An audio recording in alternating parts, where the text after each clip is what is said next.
I'll just Let's do mute. that. Yeah. Yes. Hello. Oh. Hey, Speak of the there's devil. There it is. There he is. There we go. My Yay. apologies. I'm coming up. Hey, he I'm doesn't sorry. sound like a robot. I'm impressed. Yeah, I think it might work now. We'll have to see. Yay. That's Heck perfect. yeah. Chat. Chat. Oh my god. Hello. Of course it was Dragon. Hello. Oh, Chat.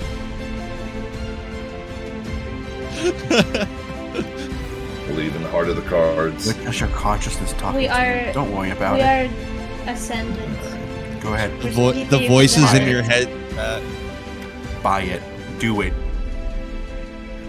What? Buy that $2,000 PC. You know you Oh my want to. god. No, don't do it, chat. Buy a new Make those desk. horrible life choices.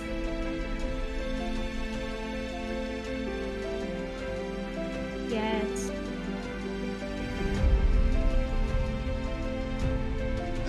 There was What? 30 Was that million English? subs. Yes, it's still supposed to be on the starting screen. We're just waiting for Drag. Don't worry. Yeah. Don't We just wanted to interact with you guys. We feel really, really bad. Yeah. Look, just because Drac is here doesn't mean we're not gonna be later here. Yo. I'm gonna read over the chat. Thank you How you guys for doing, waiting. Chad? Oh yes, it is. Ooh, leveling up. Ooh.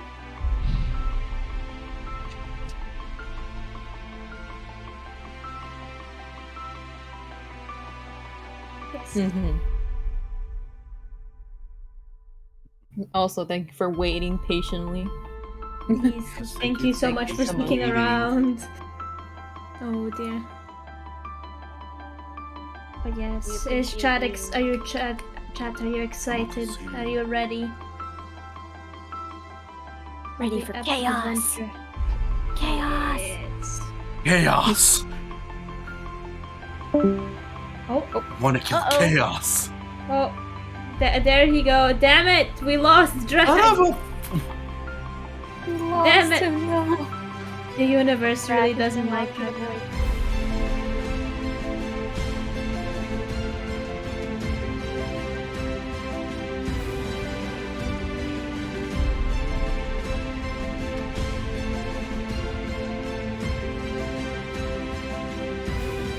the Point like it's like sounds like you're holding him at gunpoint. He's okay, guys. I swear he's okay. Nothing wrong is happening. We are still supposed to be on the starting soon screen, chat. It's just we have some visuals that require all of us to be here, so that's why we're on the Yeah. starting soon screen. Yeah. Okay. Because, DM, may I suggest for next time, if we're gonna be using our avatars, we can use OBS Ninja, Yes. so we don't have to like, because it's gonna be easier for you. Yeah. No, it's okay.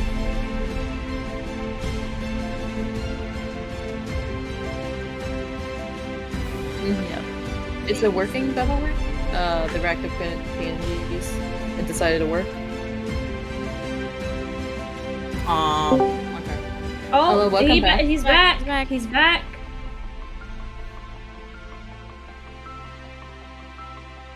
Yes, Jack, please.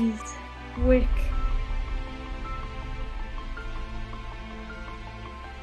We'll get yeeted. Yeet. I mean, technically, oh no, because he needs to. Yeah. Oh yeah. Oh, Drac? yes, Naruto. Drac, are you with us? Oh, I can I hear Drac. think I'm here. Oh, I you're here. think You're I'm here. here. You're here. Oh, We can Yes, hear you're you. here. Oh, good. Thank God. Yeah, hold on. I'm having to rework things since I'm using this damn phone. It's a hotspot now. Give me a moment. All right.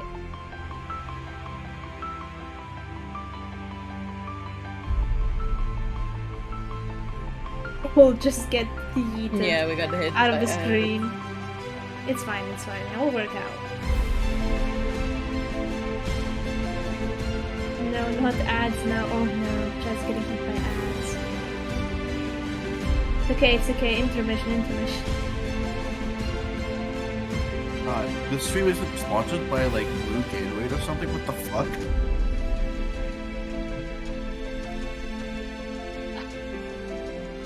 No complaints.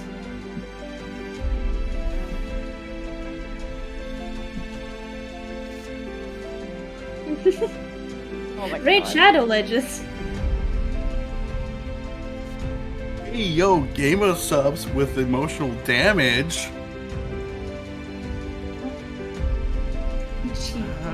Oh, there he is! Oh my god, yeah! Just Yeah. Transition, yeah! We're still in ads. We're so here! One second. Oh we're still in no. It's okay, they'll see it after the ads. Plus, I just want the in goddamn 10 stream. seconds. There we go. There we go. We're here! Hey. Oh, my model's twist mirrored, hold on.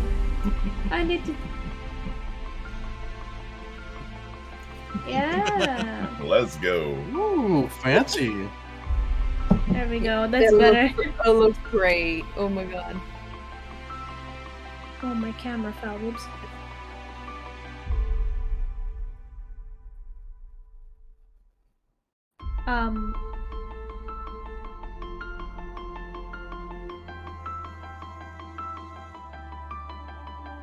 Boss.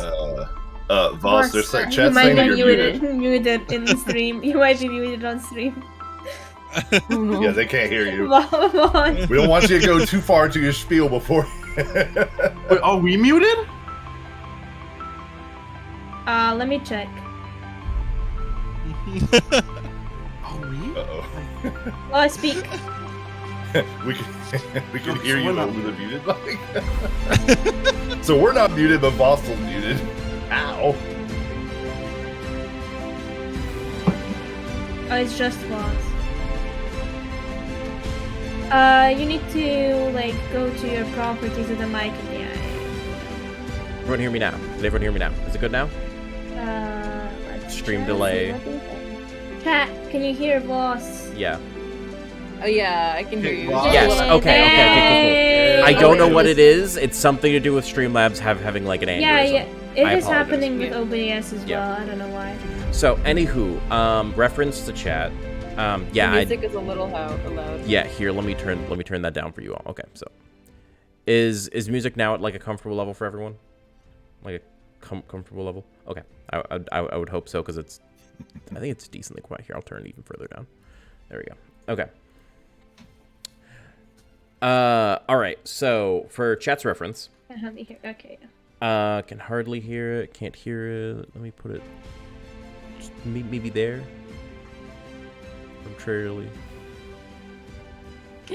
Is Good. that That's saucy enough for everyone? That's Perfect. Okay, cool.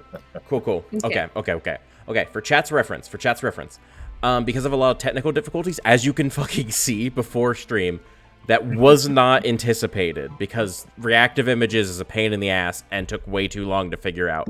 I was planning on having a lot of ambiance for you guys ready and prepped. We don't. I apologize. Pull up music on your own if that better suits. If not, just take in the immersion. We'll start it from there. All right, let's get into We'll this. just do guy. acapella. It's fine. Yeah, just if someone wants to hum, you're more than welcome to. But set your own Just scenes as singing. far as music is concerned. We will have it Singing next like time. Beyonce. Believe me, Single we will ladies. have it next time. This time, though, because of a lot of technical difficulties, we don't. Anywho, let's get into the session, boys. All right. Okay, so let me go ahead and pull up everything else. And let's get this scene started. So I'm gonna give you guys a bit of a quick rundown for everyone, primarily in chat, because I know everyone in here has already read through this. Starting on in, you will all be starting in Solidikai, on the nation of Vostel. Solidikai is a trading and nomadic nation whose people are shrewd, often untrusting, and very close-knit between its communities. To an outsider, it would feel as if simply a bunch of small city-states that pay tax to the capital but operate independently and that wouldn't be very far from the truth. This desert nation operates as a whole, but has very few regulations, often putting local laws that take precedence outside of times of war. Due to its friendly status with most of the outside nations, its harsh climate, it is exceptionally rare to enter times of war. The people here are very clever, with resources, and closely guard them from bandits who are abundant in the outskirts. Starting on in.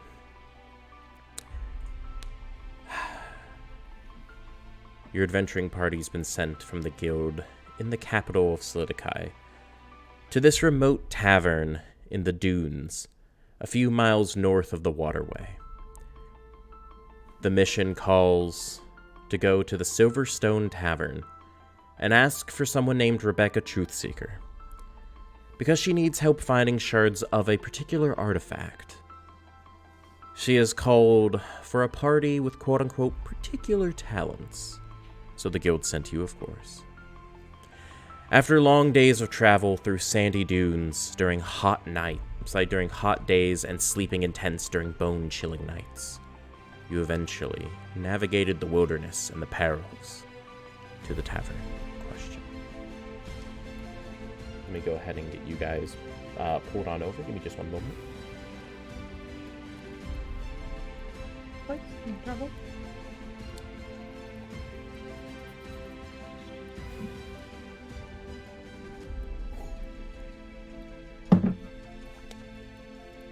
Right. Oh, there it is. Let me zoom on out for everyone at home a little bit. All right. So, as I continue. As you approach the tavern, the sand under your feet crunches and the air is especially dry. But as the faint smell of meat wafts from before you, you see the building's clay-covered stonework eroding away in places from the slight sandy breeze which batters its walls. You also see many cloth overhangs made to provide shade to the tables underneath them that are connected to sticks and posts, which rise from deep under the sand that covers the outer grounds of the building. The doorway is sand-battered, but still sturdy. Its deep palm wood doors braced with metal straps, and its handles carved to resemble silver bottles. It's clear that they were once polished, but have since lost their sheen over time. Many small, weathered tables under the cloth overhangs sit, with a few people dressed in cloth coverings, wielding weapons on their backs or hips, taking advantage of the shade, eating their food and sipping their drink. Rickety wooden stairs that seem to have been repaired time and time again lead up to the entrance. A sign above the door is tilted, but seems to have been nailed to the wall many times over and before. But it reads as you glance forward, the Silverstone Tavern. What do you do? So, are we walking there as a group? You also? just arrived there. You are as a group, yes. Okay. Oh, did you want to say something, Pod? Oh no, go ahead. Okay. I guess we walk up to the tavern.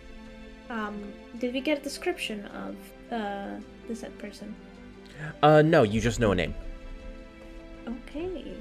All you have is a name. Remember, think of it much as if getting a quest paper. You learned that this individual is they've hired you, but you've been sent here to speak with them to get more of the fine details on it. Ah, I see. Yes. Okay. Okay.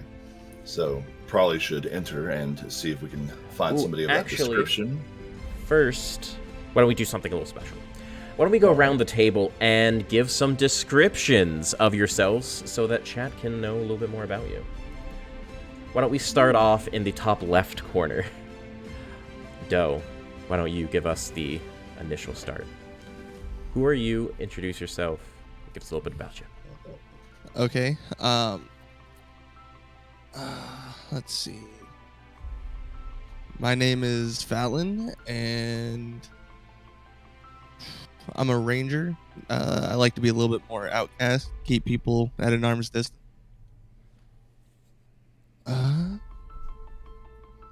So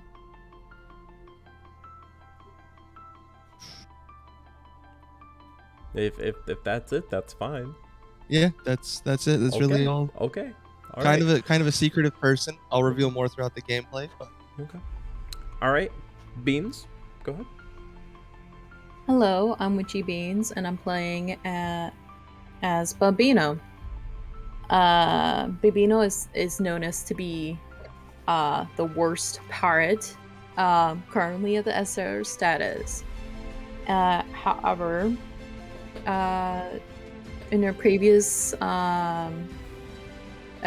time, she was used to be known as the marvelous Babino, who is known for throwing bombs left and right, victorious of it. However, when trying to steal some precious artifacts and treasure, she has stolen stolen an artifact that is not supposed to be stolen, which is a witch. A witch has placed a curse on her, causing her charisma to drastically fall and her status to fall as well. So her goal is to find and while she was trying to remand her deeds, however, she has lost her artifact. So she is out searching for that artifact in order she can return back to human and regain her status again. That is it. Okay. Podge, if you would like. Podge. I'm sorry. Go ahead. You're good. I'm sorry. Hi, you're good. I'm Podge. I'm a little goblin. Oddly tall for my species. I'm an adorable and energetic goblin with pale green skin and bright morganite eyes. I'm often seen smiling a jagged, toothy grin and project a boundless enthusiasm for most things. My outfit is a peculiar version of a maid's, and it is constantly pristine, which is even more unusual for a goblin, never mind my oddly practiced manners. I carry with myself a small broom, which I seldom put down, and speak often of my devotion to my overlord. As is often the case with goblins, my pulse quickens at the sight of shiny objects, and I will stop at nothing to acquire new trinkets and artifacts for my master. All right. And my pronouns are they and she. Okay. My overlord is in the chat. All right. My So, patron, if you will. you know that makes them canon, right? Yes. Oh, Yes. Okay. All right. Let's go ahead over to Astro. Go ahead. Yeah, my name's Robbie. I'll be playing Ven, who is a blue-skinned tiefling, quite tall. He's a sorcerer. Dresses himself quite in a butterfly-themed outfit. Mostly kind, a bit timid and quiet, but charismatic, you would say. Kind of a mom of the group, if you will. I as a player, use they, them pronouns, and then goes by any pronouns, mostly he, though. That's all. All right. Drac, fucking go for it. Hello, I'm Drakuzad playing Derrickson Aiden. Derrickson he's a paladin, has a very uncharacteristically thirst for battle. He was trained at a young age, trained rigorously, but because of his rigorous teachings in battle, he got a taste for it, and now he wants to destroy evil, stomping under his boot heel. He will not be satisfied unless he completely dominates any sort of evil that's around him. He has a very ends justify the means attitude as long as justice is done. So it won't matter if a situation calls for it to be able to mete out justice, to be able to actually finish the mission. If he feels it is necessary, he will sacrifice himself or others to be able to finish his mission. So he will do whatever it takes to be able to do it. It's not that he doesn't care about the people around him.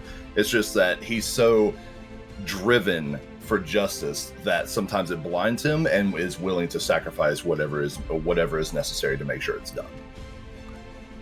Good shit. All right, Young? Hello, I am Velvine, the scholar once turned fighter. I am sort of outlawed from my hometown because of some actions that happened, and a terrible misadventure turned me into a tiefling. I sold my soul to some god, and I have to now reclaim it within doing good deeds and bring them amounts of knowledge. I go by she, her, and I am on the run. Okay. All right. Cool. All right, so now you guys are more than happy to replace you see fit. As a reminder, since... Oh, excuse me. As a reminder, you guys have traveled to here as a group. You guys were, of course, a venturing party together. And you guys are currently here walking up a good 15 feet away from the building itself. As a quick recap, you guys see a couple individuals just sitting down, eating their food. They appear to be, at the bare minimum, travelers sitting around. They seem to be eyeing you slightly as you go by, just kind of almost in, like, passing intrigue. Maybe just trying to... give a little wait. Yeah. They don't really seem to pay you much mind as you go by, regardless. But now that you are here, you guys kind of stop for about a moment to take it all in, almost like catch your breaths for a moment, this hot air. It appears to be early morning. You guys had just gotten up a little while ago, maybe an hour or two previous. So let's say it's around the scope of like 8 in the morning.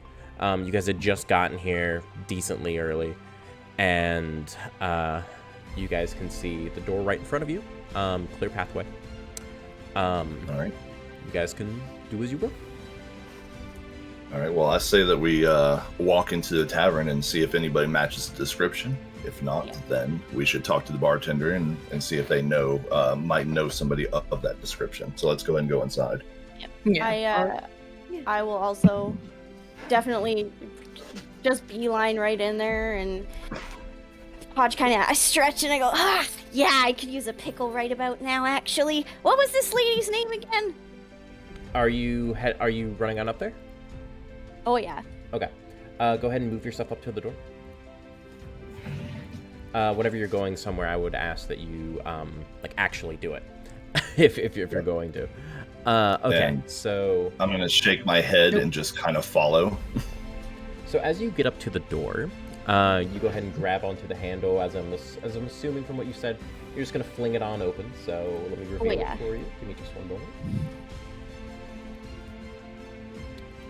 so that you guys can see, and I'll give you guys a quick description. So as you walk on inside, saying that, you all get a good breeze into the room, as you guys can see further inside. The inside of the tavern smells of booze and overcooked pork. There are many patrons of this tavern currently, all of which seem similarly dressed to the ones outside. The tavern has many very well-used tables, and a large burning hearth in the center with many pots of boiling water resting atop it, just to give humidity to the room. The windows are shut with their wooden shutters, and each table appears to have a large brown, heavily walked-on rug under each, just to try and keep most of the dust and dirt out. Other than that, you see a few torches light the room from sconces on the walls, as well as on the bar, you see a good couple candles in little burners flickering throughout the space. The room sports many stools, and of course the aforementioned candles. Sitting atop a stool, clearly from behind the counter, you see a Ketlin bartender who appears to be an orange beastfolk lynx, who waves and smiles at you from behind the counter. He appears to wear a pair of puffy green pants and a red scarf around his waist, as well as another large scarf around his shoulders and upper chest. He waves towards you and says, "Welcome, travelers. I'm Minx, the owner of this fine establishment. What can I get you?" My eyes widen as soon as I hear that voice.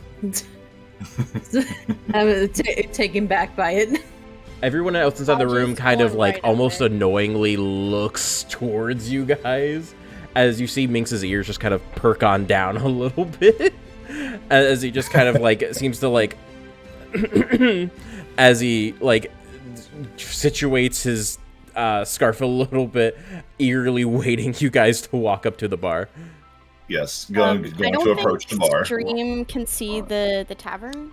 Oh, did it not up? Oh shit, it didn't update. I'm sorry. Oh, it's frozen. You There, need there, to, there need you to, go. like, There you go. into- Okay, yeah. I'm I sorry. was Yeah, wondering what it's happened. it's because if I don't have the window open, specifically it won't There we update. There we go. Okay, here I'm gonna move this over here so that it will update. Okay, there you go. Okay. The others walk up to the bar as I say, "I'll meet up with you guys later. I'm gonna go see what I can listen." And I go take a seat at the back of the bar. Oh, but we should Sure. maybe. Okay. Okay. So Let them do his thing. So the two, I'm gonna say the two individuals who are standing right next to you when you say that are kind of gonna look over at each other. You know, the man, the woman right there, and just kind of laugh to each other quietly and just kind of like wave you off almost a little bit like to each other, almost in disacknowledgement. As you all kind of get crowding around the bar there, Minx kind of looks on over at you guys and it's like, I'm sure you've all had quite a long journey up here. Is there anything I can get you all? I have menus. I need You got water. any pickles? I got fruit.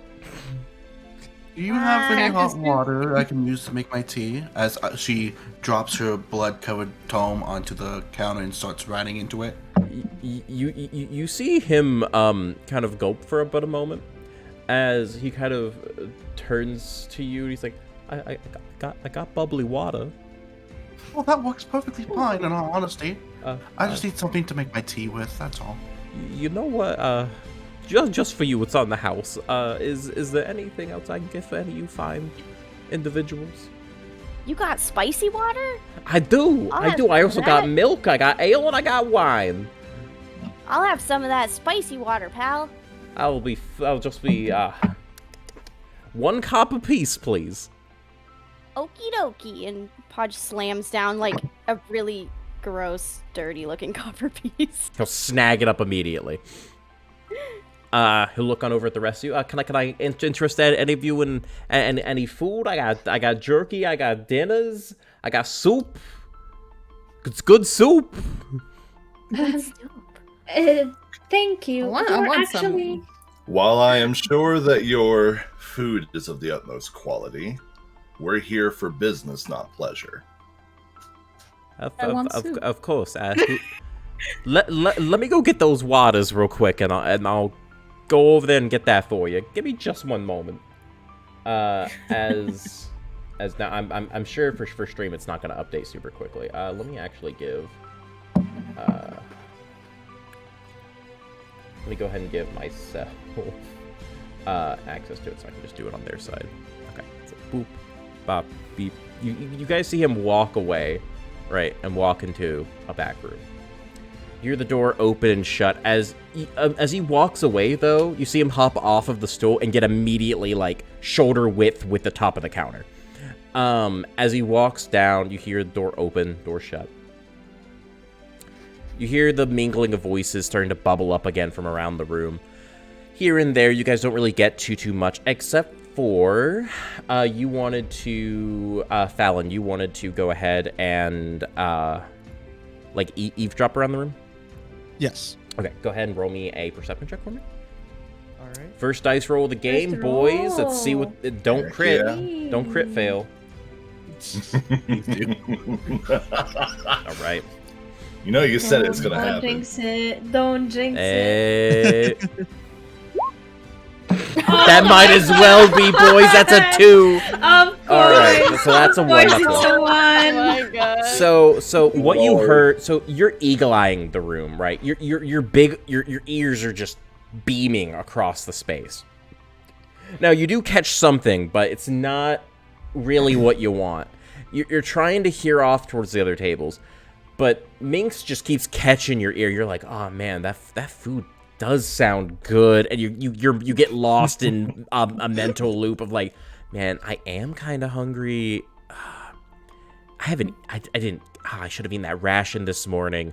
Fuck, man. You know, like you're just in here getting that. You're just in that hungry space as you hear multiple people talking about things, but it just goes in one ear out the other. You don't remember any of it, and by the time you see Minx walk back out, as you see him walk back out, with holding a small tray with like 2 little glasses, like 2 little mugs on it. You snap back to like remembering what you're like. Oh, he's back. Shit. As you look over, you see the mugs. You're like, maybe I should go over here. You guys see him walk on over. He places a mug down in front of you and a mug down in front of you. So in front of the 2 of you who ordered them. As you both look down, and you see it in reality, it's just a mug of water as you kind of take a small sip. It's just carbonated water. It's just normal carbonated water. It's like seltzer water, essentially. But he looks on over at Drac. As he remembered that you guys said you weren't here for pleasure, you're here for work. As he grabs the board that he brought the waters in on, he kind of holds it to his chest. He's like, so, who's you all looking for? What's the name and description of the person we're looking for again? If you wrote it down, you would have remembered that. We're looking Rebecca. for one named Rebecca Truthseeker. Bingo. We were hired to come and find her, and we were told that she might be at this tavern. Do you happen to know any sorts of person here at all? So he's gonna turn over and look over at you So sorry. as you see him take the board and just kind of slide it underneath the bar and take out a small box underneath, unlatch it and drop the single copper piece within, latch it, put it back. As he's doing this, he's gonna look over and be like, "Oh yeah, Miss Chulseeker, yeah, she's right there in the back. If you would like, you can just walk back over there. Don't worry, she's expecting you, or at least she should be if she remembers." Thank you. Does he point to anywhere? Yeah, he points directly behind him and towards the only other door inside the building. Oh, I see. Okay. Do you mind if we go back and talk with her now? We don't want to intrude on your business and impede it, you know. Oh yeah, that's completely fine. I just recommend you knock first. I'll do. And I'll go over to the back door and knock on it. Okay. Let's give it a nice little Yep. 1-2 knock. So, Can we come in? So as you knock on the door, give me 1 second. So as you knock on the door, you hear a faint, "Who's it to ya?" coming from It within. is to the guild that you've hired to come do a job for you. You hear a, "All right, come right on in." All right, and All right, so let me go ahead and reveal that for you. Give me 1 second.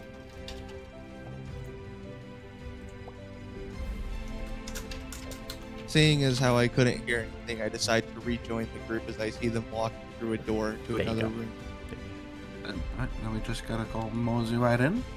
So, as you guys are walking on in, go ahead and fill in. Don't walk too far into the room. Walk about like within this area right here. Alrighty. Sure. Okay. So, as you grasp the handle of this door and crack it open, on squeaky hinges, the room becomes visible. You see in the room is a large staircase to the southwest, which seems to be barred at the very top, with a broken need to fix soon sign nailed to the top of it. Under the stairs is a small bed and a cabinet with dishes and other small trinkets. On the southeast side is a large multi-spigoted barrel with multiple signs on it stating ale, wine, milk, and water. On a separate small signs it's labeled just under multiple small signs labeled above the spigots. Next to the staircase is a trap door, which has a sign above it which reads cold storage. Next to the staircase is a trap door with a sign that reads cold storage. On the north side of the room is a large wardrobe, which stands next to some sacks. In the eastern side of the room, there's a large bookshelf with many, a bookshelf on the wall filled with many books and other small unlit candles in neat rows. In the corner next to the bookshelf is multiple bags of presumably grain or salt, which are stacked one on top of each other on the northern wall. Next to them is a small desk with a lot of paperwork. And paperwork seems to be scattered across it in a very disorganized manner.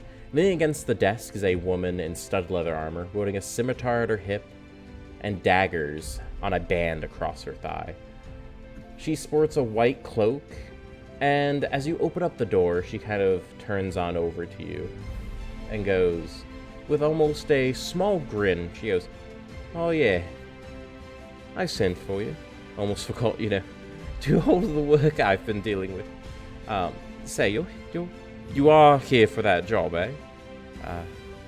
No use in gripe out on my problems around here, eh? Let's just go ahead and get all this started.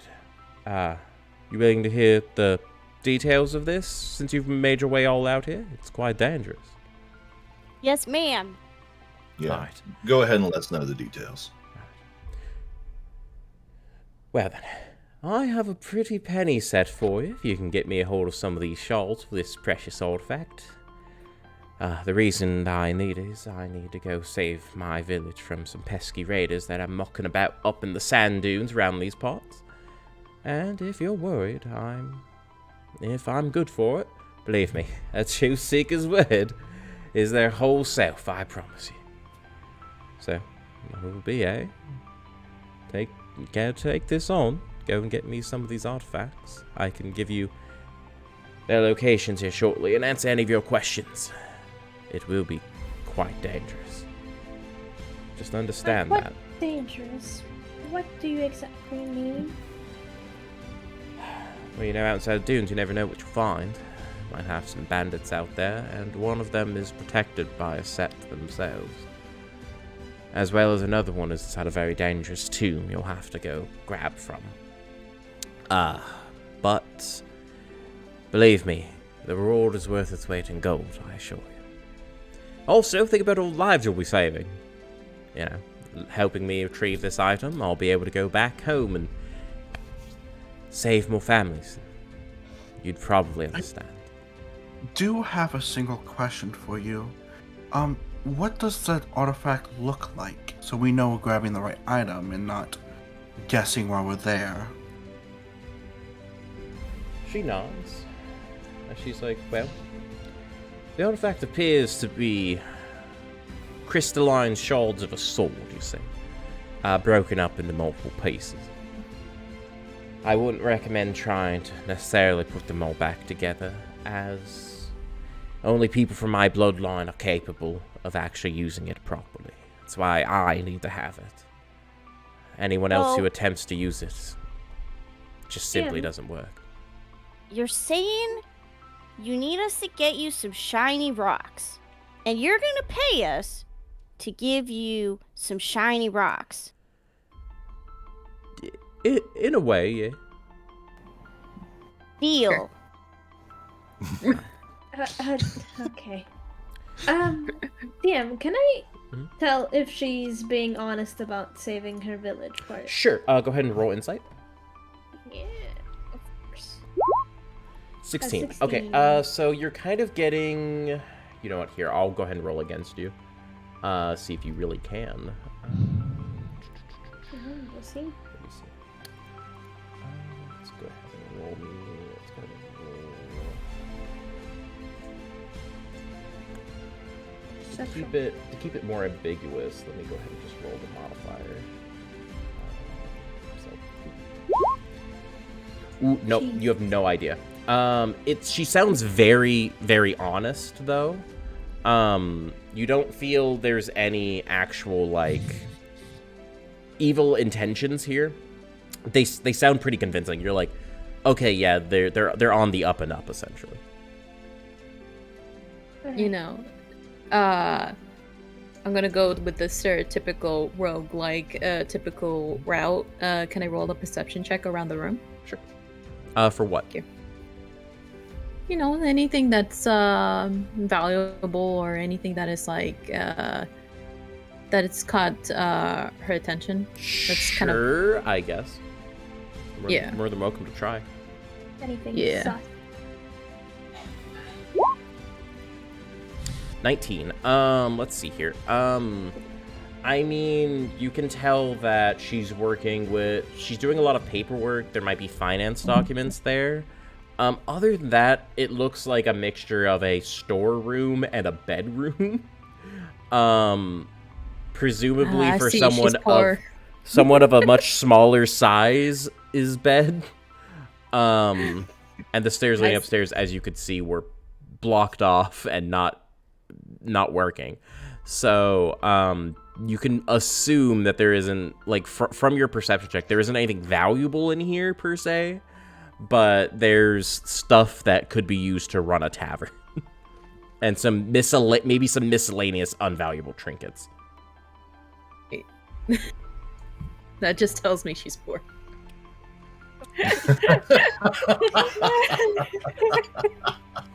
Damn. You know what? I'll join. I'll also like to roll a perception check as Sure. well. For the same thing? Yeah. Okay. No. First crit fail of the session. In fact, you are so laser set on this woman that you don't really, like, someone could be, like, walking across, like, throughout the room right now. You wouldn't notice.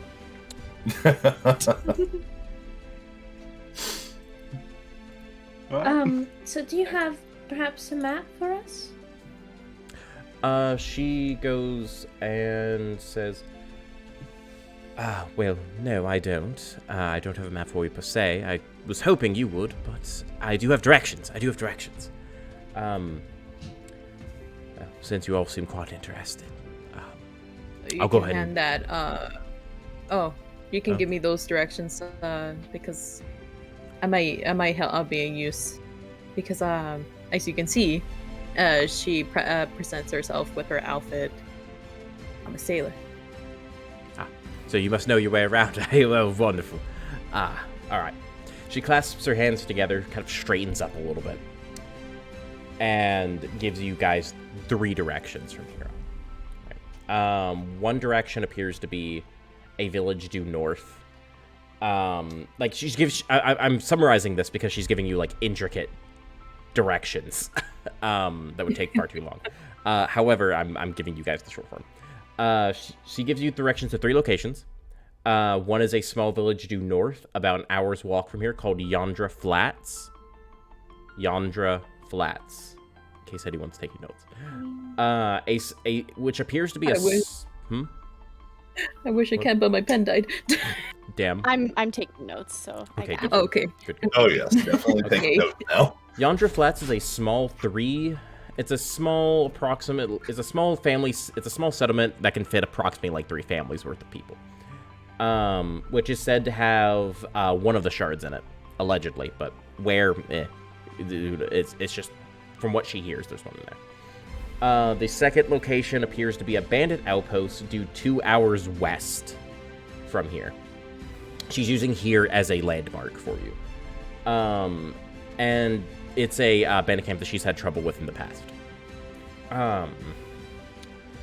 Apparently she stole a shard from them.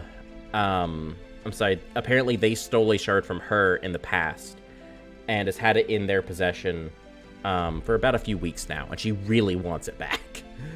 The last is a dangerous tomb about a day's walk south from here, which was originally made by a petty king about a few thousand years ago, but was recently broken into by a friend of hers.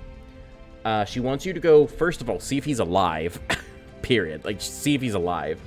And she's betting he is. Betting he and ain't. yeah, she's betting that he is alive.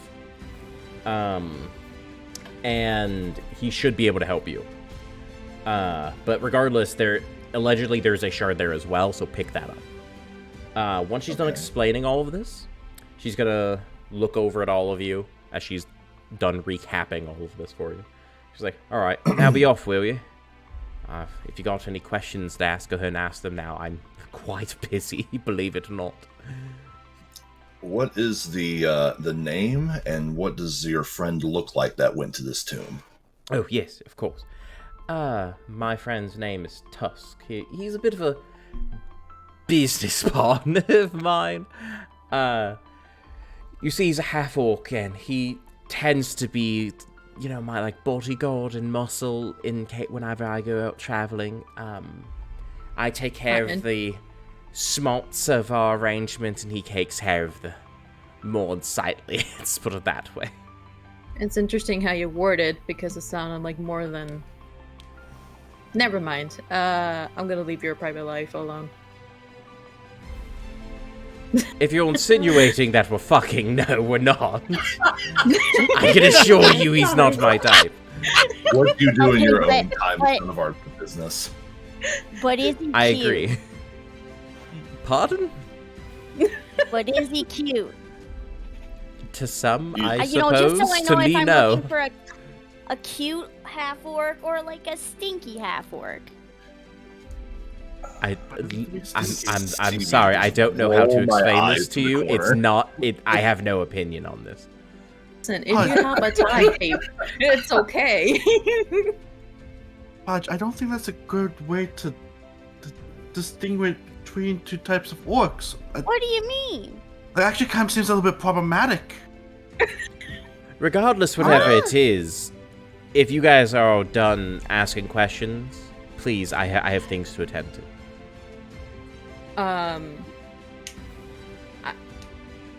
No, I believe that's done. All right. That's Okay, it. if nobody else has anything, we'll take our leave. Pleasure doing business with you all. I hope that you all do, of course, survive, and you'll be paid handsomely for it.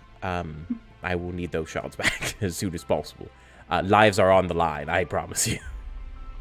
Oh, I'm sure they are. Sounds Haven't like died your, yet, your take love it life. It sounds like your love line is on the... Wait. Jesus Christ, sorry. Never mind. Now, I will warn you, that tomb is the most dangerous out of all of these.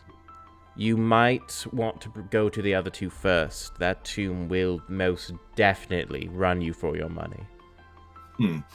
Well, I mean, if you had your friend there and it's so dangerous, wouldn't you want us to go check on him first? I think he can handle himself. He's been in a lot of bad predicaments, and he's been out just fine. That's why I assume he's alive. I just haven't heard from him in a few days. I'll take I bet It's on you- you. I don't have any money. Bet you on Okay. 20 gold he's dead.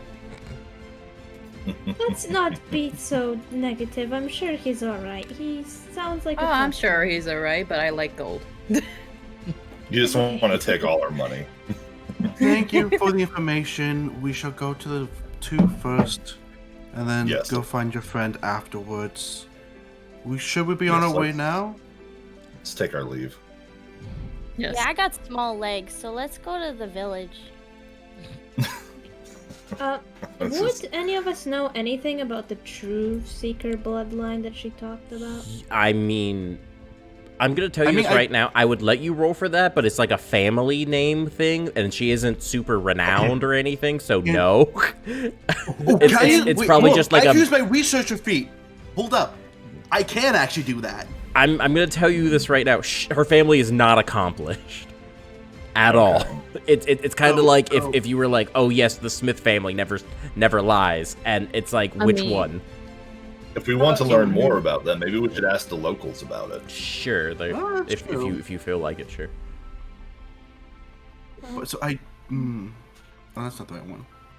That's the I right one. mean, not that I doubt our employee, but is anyone getting a vibe from her? Just saying. A creepy I- vibe, yeah. I Vibes from agree with the everybody. creepy vibe. A shady vibe, more likely. Yeah. And I'm shady. I don't know. She seems pretty dumb to me. She's gonna give us a bunch of money for some shiny rocks. I mean, I do. I'm sure they're more precious than just some shiny rocks. I Or was else about you to say, wouldn't pay as much money for it. I would say, I mean, 3 pieces that make a crystalline sword that only her bloodline could use. That just sounds weird, you know? It's Yeah, like, what's the point of that? That sounds so useless. In fact, if you want to use your researcher feat, this would actually be something you could use it on. If you've ever heard of something like this happening ever, you'd be more than happy to roll. Do I just click on the research? Arcana. Oh, okay. Right, Okay, Arcana. Cool. Let's see what I get. That's 7. 7. Probably. You're sure it's happened somewhere, just not in any. You just don't know of anything immediately that comes to mind that this has ever happened before. But you're sure probably it's happened somewhere, but it's unlikely. And can I roll to help? I mean, not for this because it's him trying to remember. Oh, gotcha. I'm sorry, it's them trying to remember, you know. Yeah. If this has ever happened in their own brain space, so. Yeah. Probably Well- head out since it's still Yes. early morning. We can head out with caution. Sounds good to me. Where are you going? Which one are you going to? You want to go to Yonder guess Flats, or the, you want to go fight some bandos? Guess we'll go to. I mean, Yonder. The Bandos are 2 hours away, and Yonder Flats is about an hour That is true. away. So, That is true. do we want to go to the closest place, or do we want to move to the Bandits first? Perhaps the I village think we first. should try the closest place. Okay. Yeah. Let's go ahead and head on to Yonder Flats, then to the north. Plus, maybe we can find out more information about this, Rebecca. Mm-hmm. Yeah, I feel like these people would be more likely to talk to us than bandits. Yes. Fair enough, fair Indeed. enough. Alright. So, To the village. as you We're guys going north. travel due north, I'm gonna go ahead and have you guys all move to the top of this map. For me, please. Like, outside the door to the top. Oh, okay. So, as you guys leave, everyone kind of stops paying attention to you, and you guys start keeping on going. As you guys do so, you guys venture forth.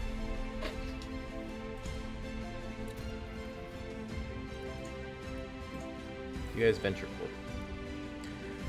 Taking the trek about an hour away, going by foot. The hot sun beaming on down.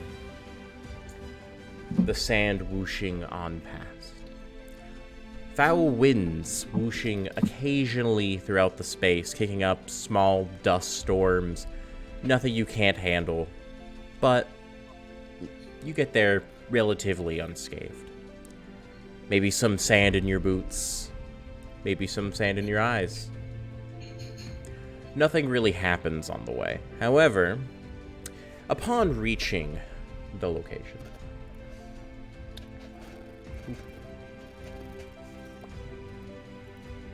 let's go ahead and get you there.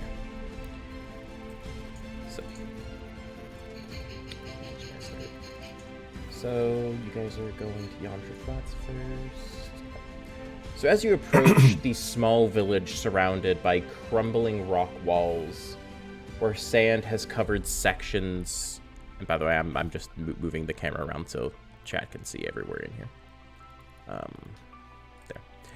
There. As you approach the small village surrounded by crumbling rock walls, where sand has covered sections in large dunes, and others crumbled due to large sandstorms. The gate to the village is made of sun-bleached palm wood, and standing below it, below a tarp of cloth, is 2 kobold guards dressed in makeshift, poorly made plate armor, made of pots and pans and other cooking items. Beyond them are small houses covered in large tents, and a large clay building near the eastern side.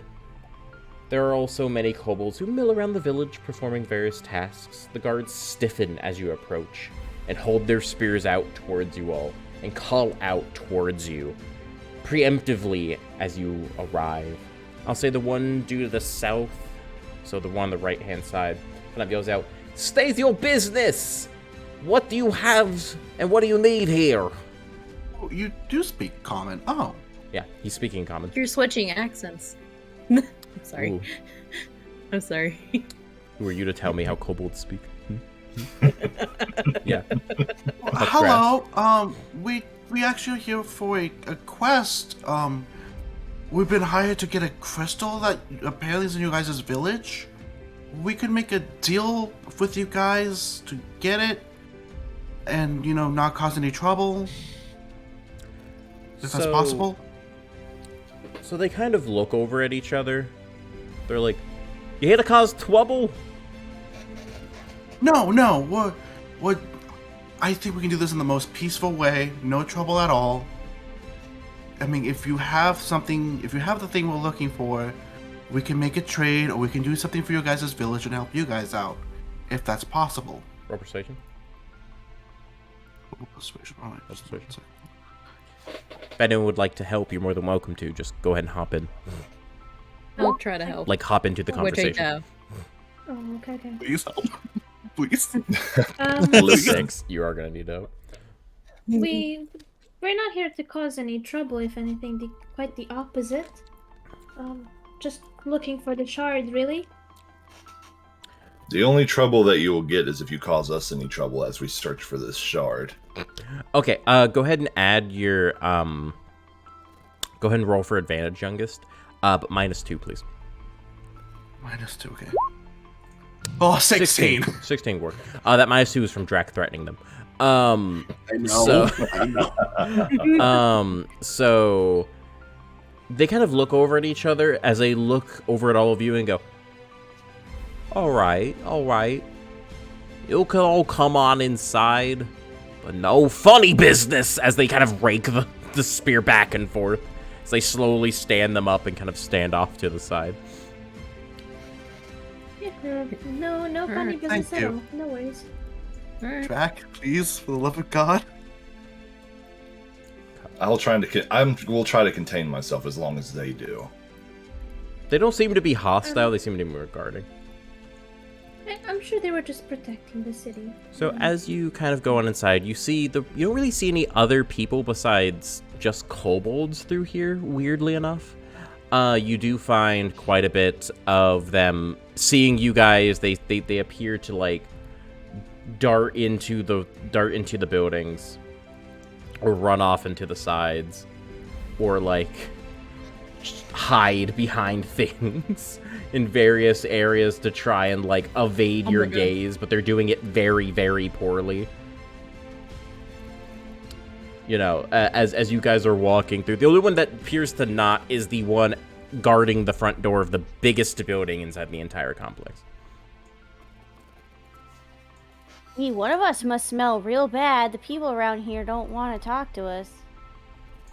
That might not be Kobolds familiar. are generally shifty creatures anyway. They're probably just not trusting of us. I mean, we are yeah, quite a peculiar maybe. group of people. With my past history of kobolds, they don't seem too bad, but by the looks of the village, they don't have much, so defense seems the only way to go, and us being complete outsiders just walking in the village, I think they might feel threatened. So, as my feline features twitches a little bit, kind of darting in the corner of her eye, kind of her pupils kind of dilated, big, seeing their telescopes. Okay. Who's that one Well, over there? Let's approach the one that's at the door then. So you can go ahead and approach him. As you do, though, go ahead and get to about there. The kobold at the door begins to, like, stand pretty much right in your way. I'm gonna stick him right there. He stands there right in your way as he's like, he holds out a hand and says, "Halt in the name of the righteous blade." If you need to see the chieftain, then lay down your weapons right here, and magical materials here. I'll keep a hold of them until you're done talking to him. Kind of reaches behind him, pulls out a bag, and just kind of opens up the lid. Just kind of holds it out. I'm sorry, Kobold. I don't leave my sword anywhere. And you can wait outside, big boy. Might as well drop the things here. I hold my broom and go, this is just for cleaning. I don't care what it is. If you can bonk with it, you can stay outside. I'll give it back to you. It is good for bonking. Okay. I hand over my broom. Okay. I hand over my weapons as well. As you guys start putting stuff in the bag, they just seem to disappear into it. Like, just zoop straight into it. Like, as if it's endless in the bottom. We will have those back, right? Oh yeah. You see him reach in and grab one and put it back. Oh. Like, okay. oh yeah, you can have them back when you're done. I just don't want you endangering the life of our chieftain. Oh, of course. I drop my short sword and bow in the bag, but I hide my dagger and swallow my back behind my cloak. Roll sleight of hand.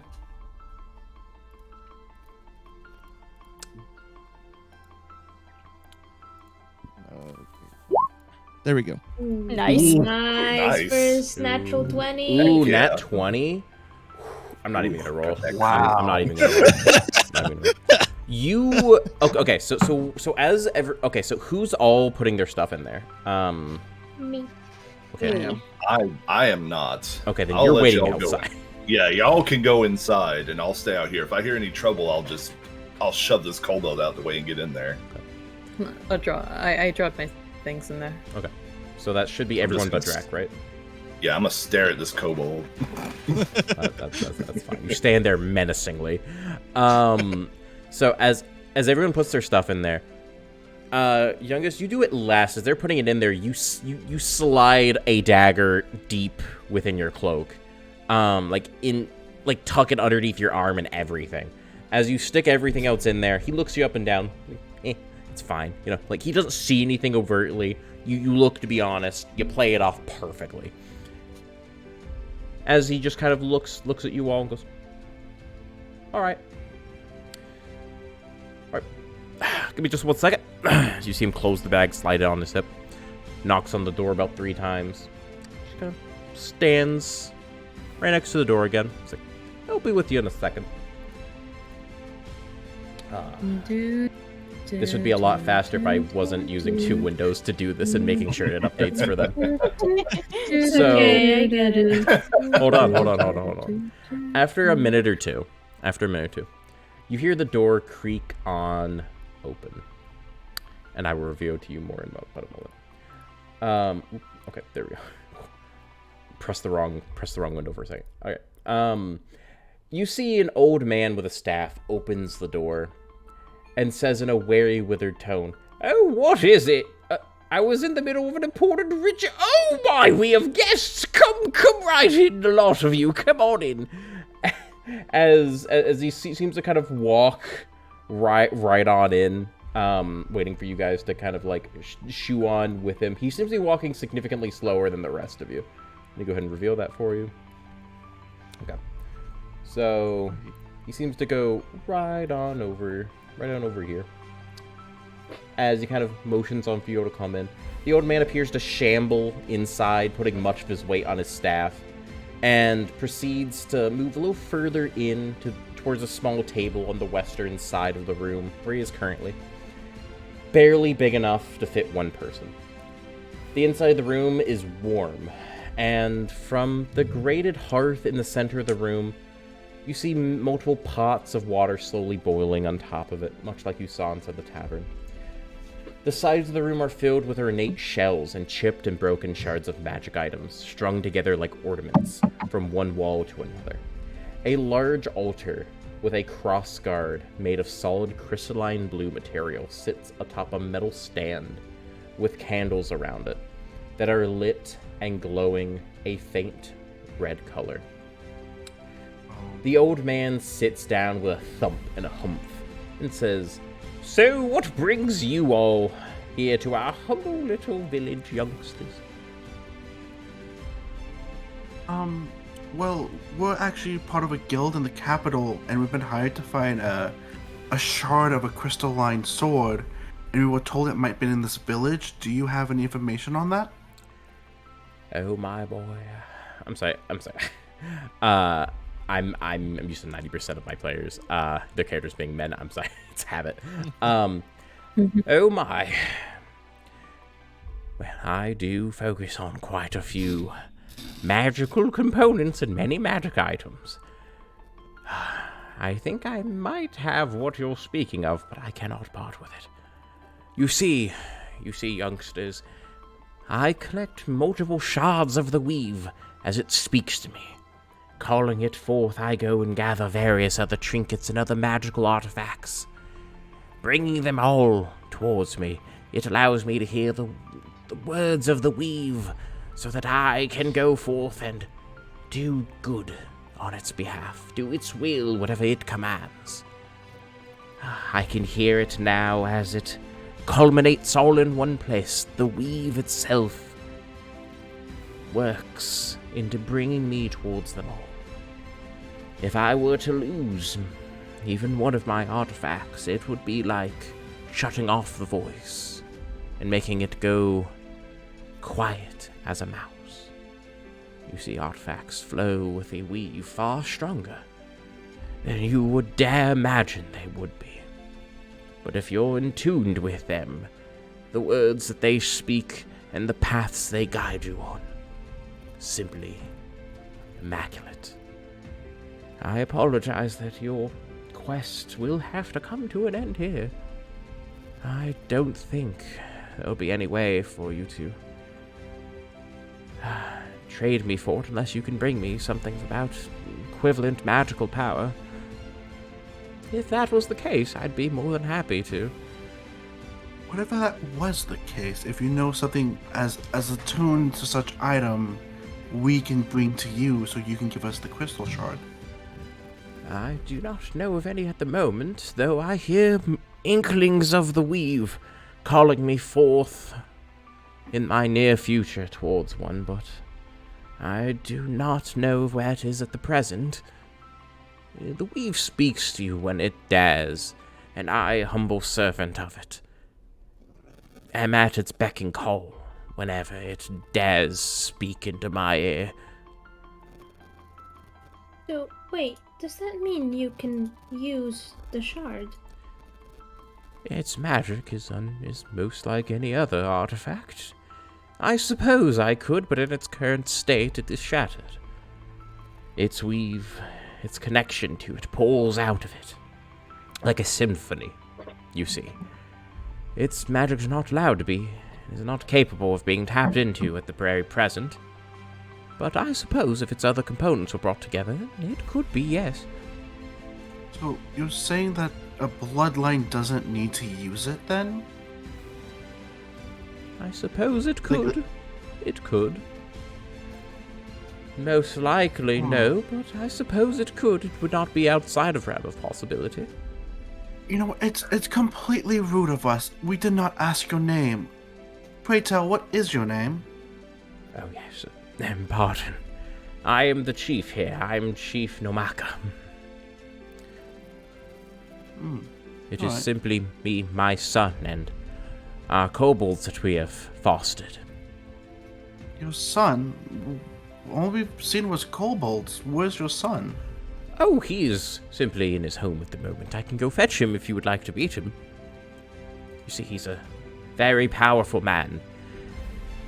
He's training up to be a paladin or a noble knight at one point. I am simply hoping that he does achieve his goal at one point, but currently he is here to guard me and assist me until he is sufficiently done with his training. Okay. He's sadly all I have left of his mother, though. But he does good enough at guarding us. That's good. Do you mind if I go talk with him? I could call him. If you don't mind, give me but a moment. As he just kind of steps on up, he appears to be going to head towards the door if you want to move out of his way. Oh, wait.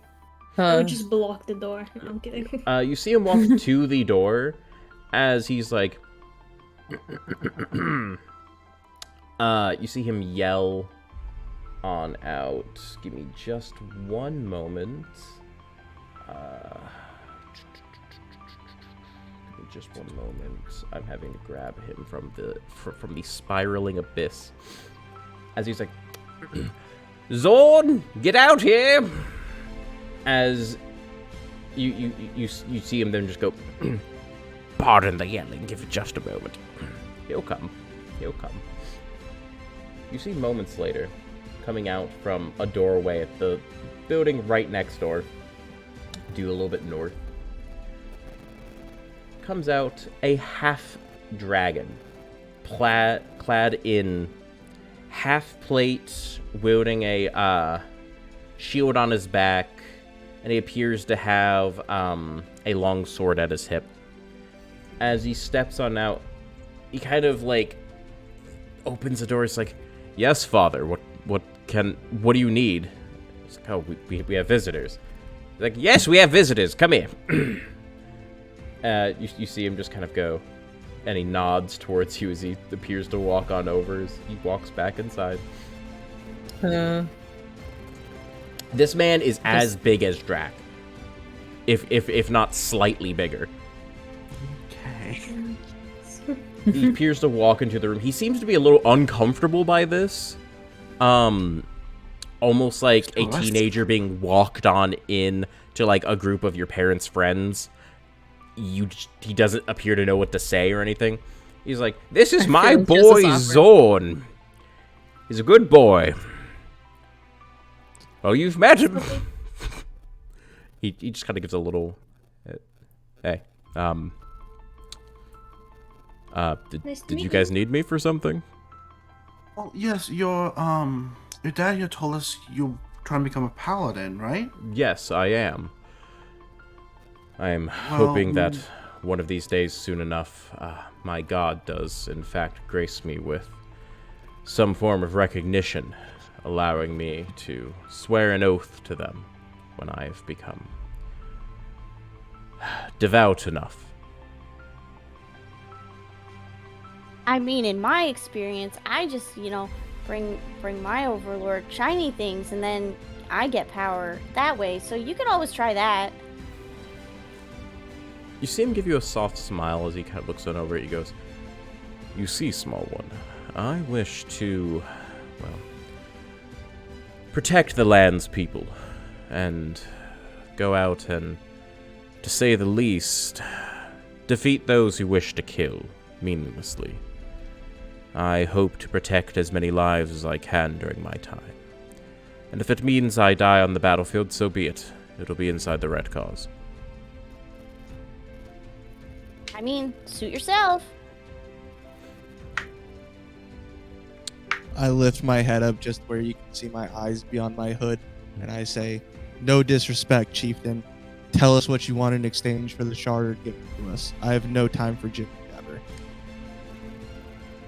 I've already told you, there's literally only two different ways this can go down. I would require trade to let go of it, or else your quest will have to end here.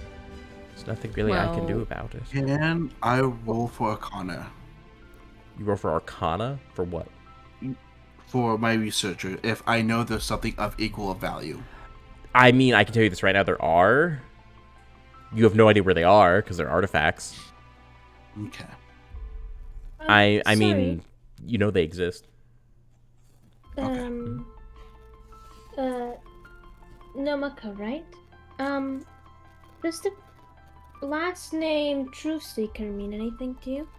He thinks to himself for a second as he goes, he's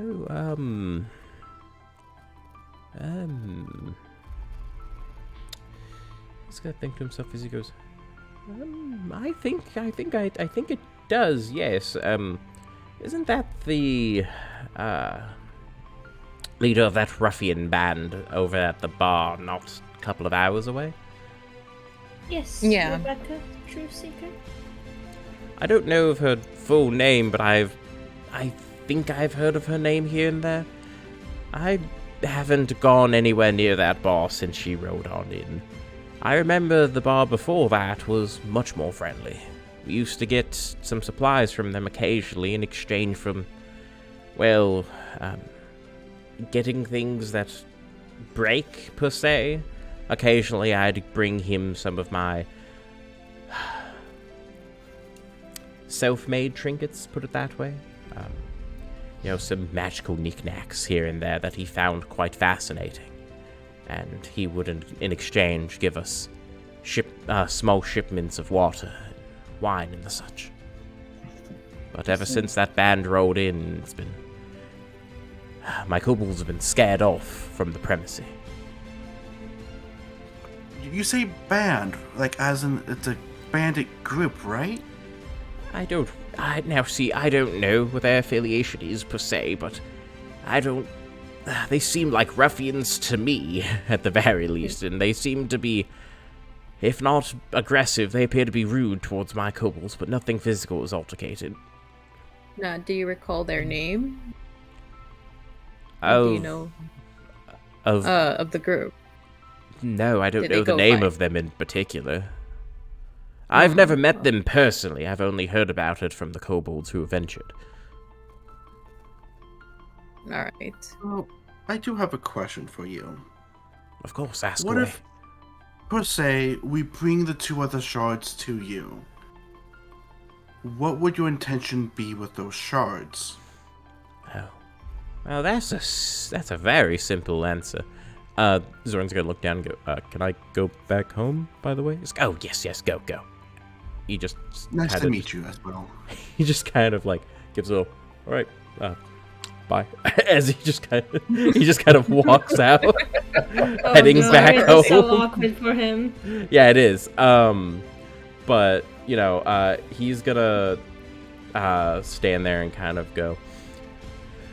Well, what I would do is I would try and group them all together, and then whatever the weave bequeaths me, I would assume it to be something of great significance.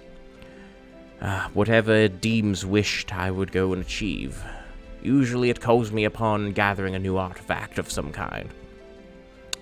I have gathered plenty in my time, and as I get more and more, the weave's wishes become greater. They led me to getting the kobolds here and rescuing them from their dire predicament. And they have prospered under our management, I guess. The guarding of them and keeping them out of trouble.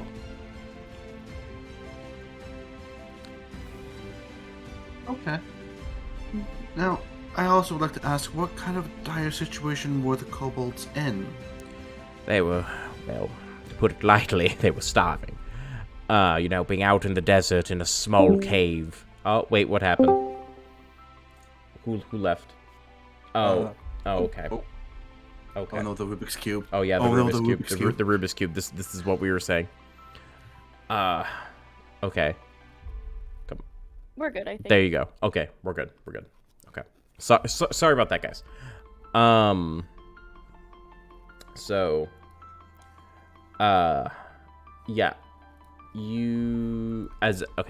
sorry. I killed my train of thought because of the Discord.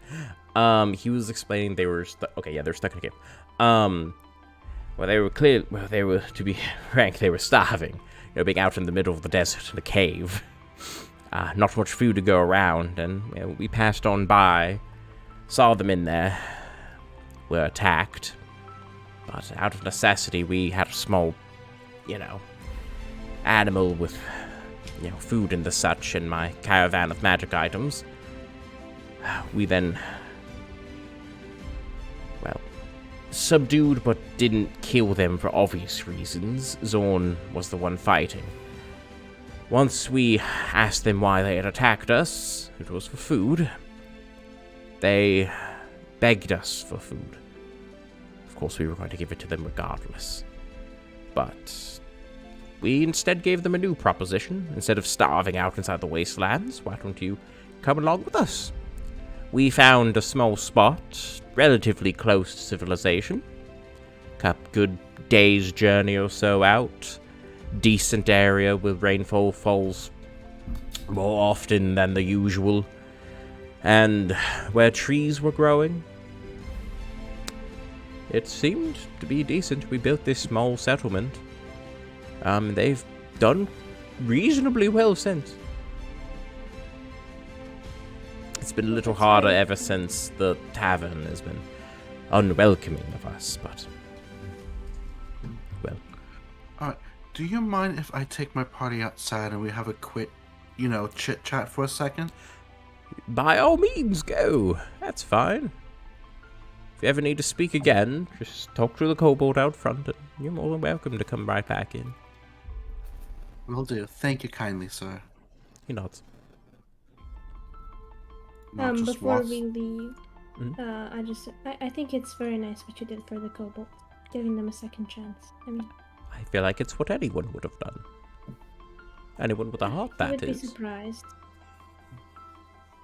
Oh, then I think it's nice either way. Gives you a nice, soft, old man smile as you leave. Aw, Shuts the door behind you. wave. I just The as they kobold all come out, I outside just gives you all your lockstep. items again.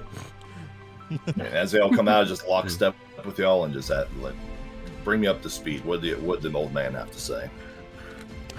So, it seems they have the shard, but apparently Rebecca Truth's secret isn't as truthful as we think.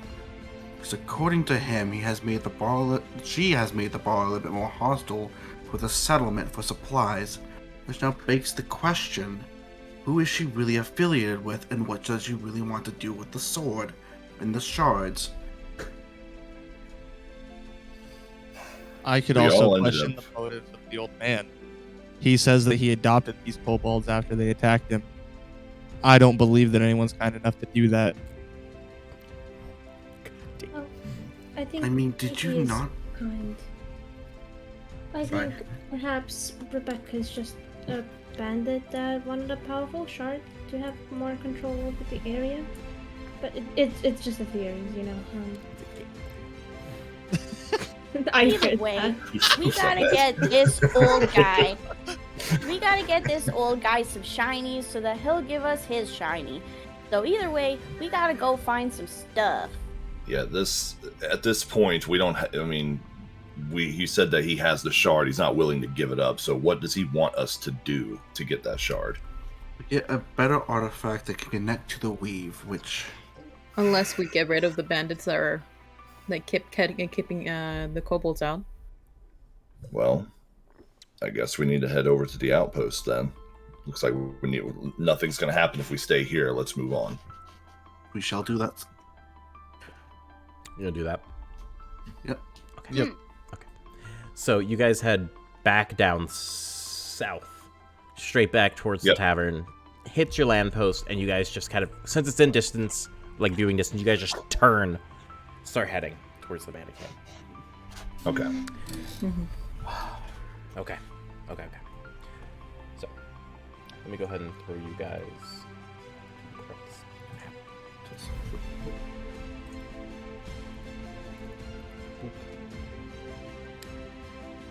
So, give me just one moment. Mhm. You guys back in. So,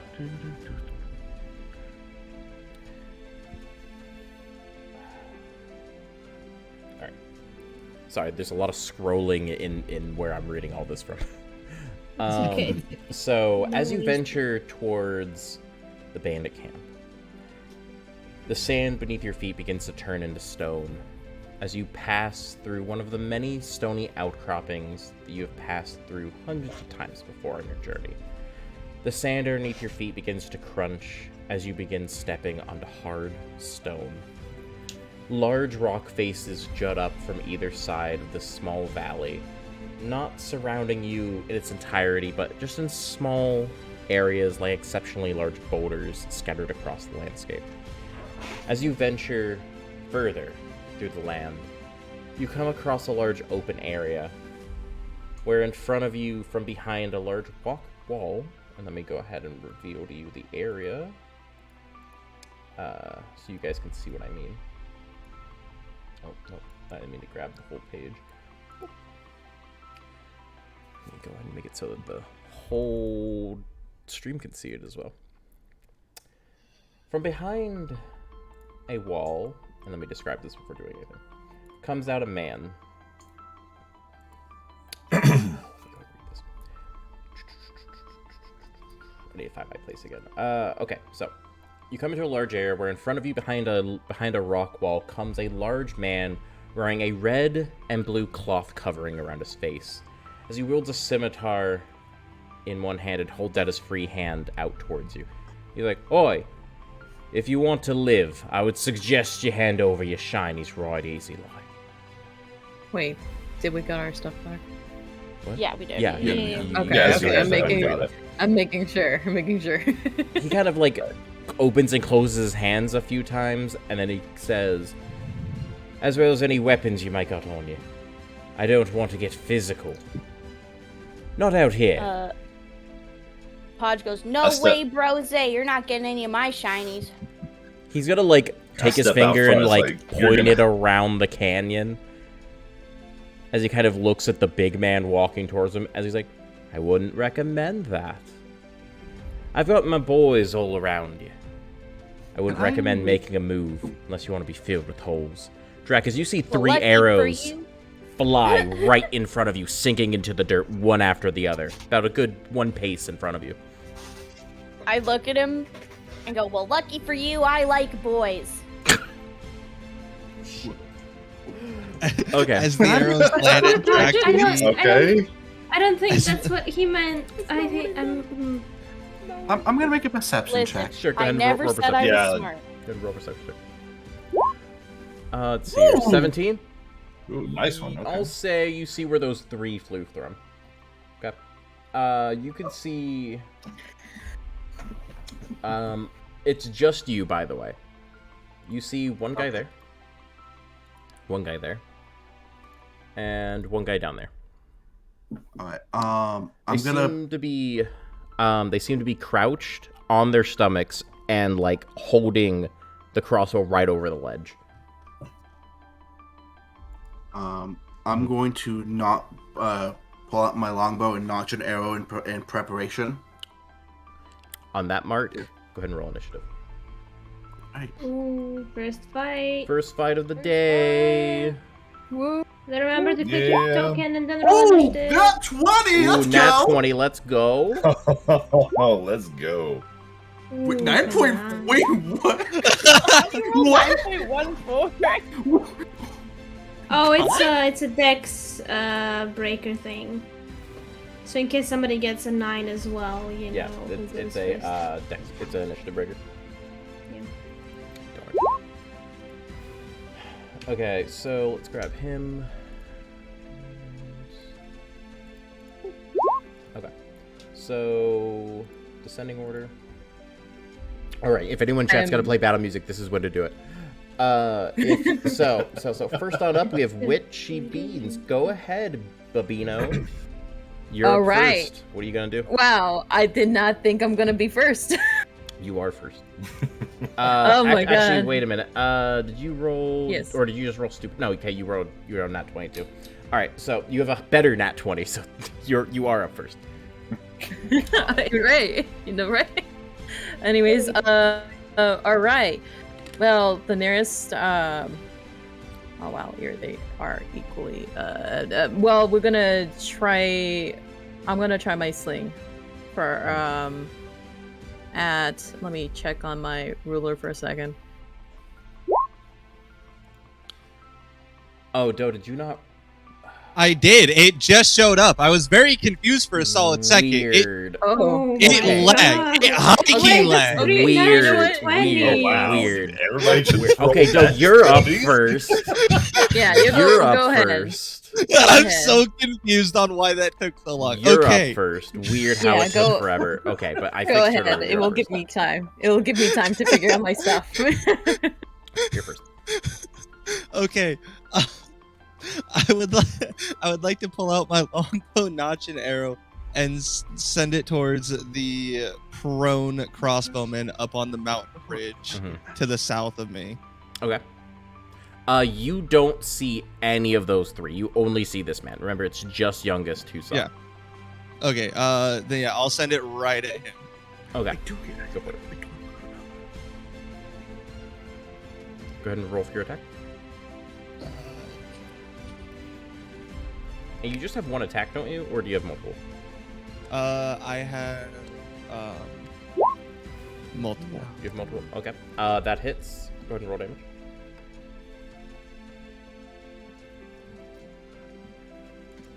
Where the heck is it? You just click the name in chat.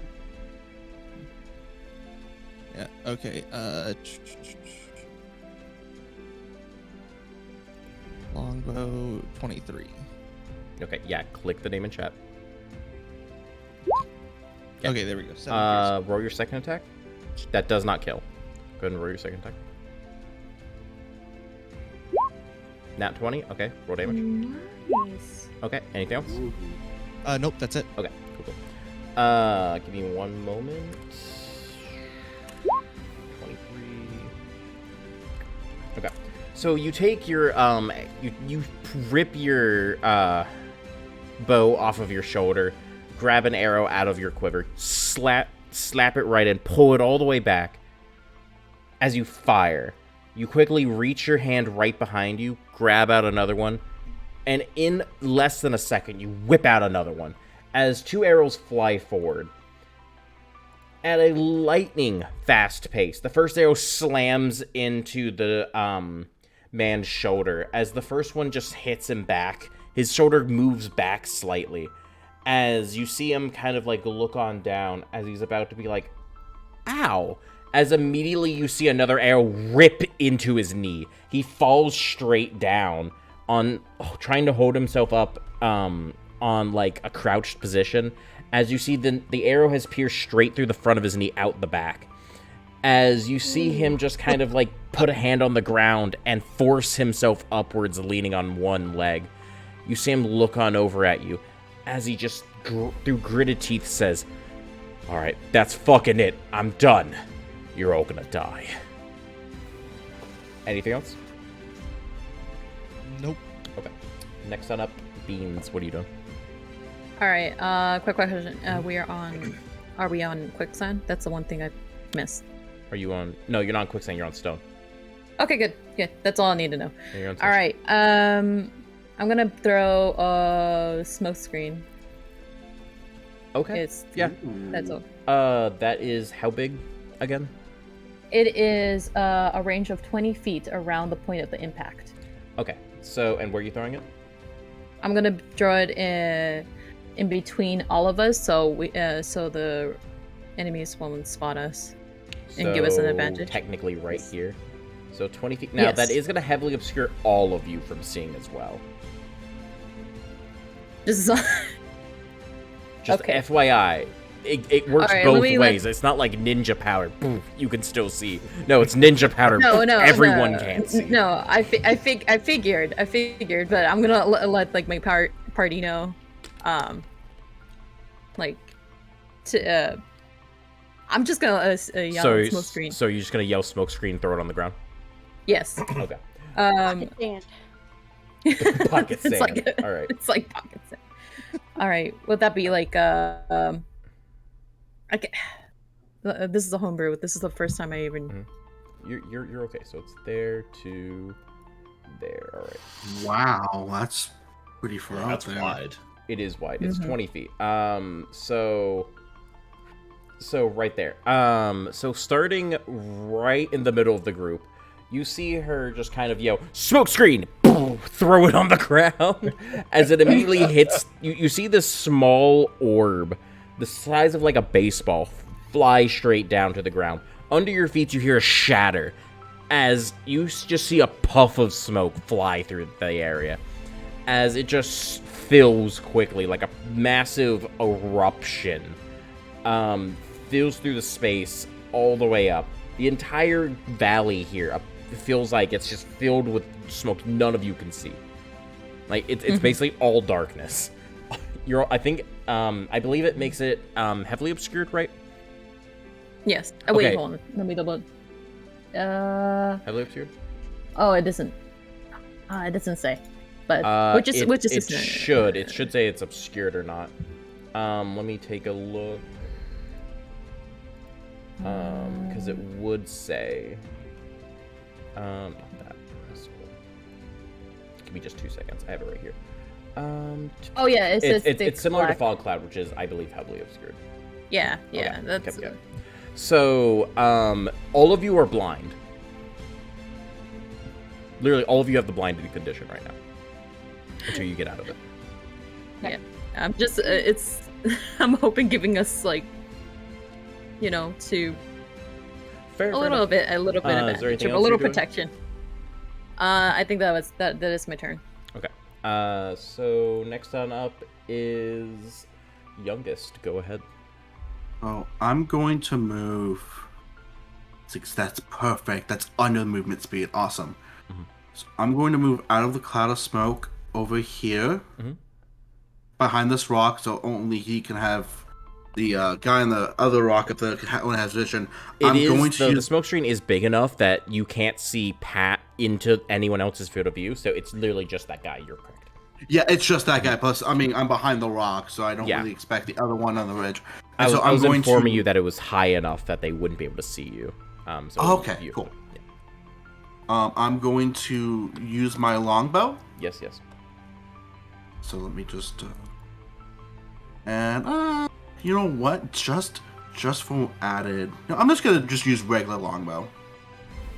Okay. Oh, that's not gonna work. Whoops. There we go. Okay.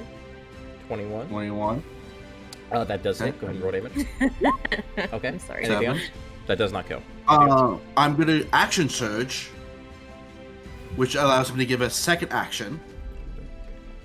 I don't have that on my sheet because I put that in. But I'm just gonna shoot him again. Oh, that's actually +9 because of archery. +9 because, I mean, regardless, it's a nat 1. I mean, no. Oh no, yeah, no, that's 7. It's okay, yeah. It doesn't hit. Okay.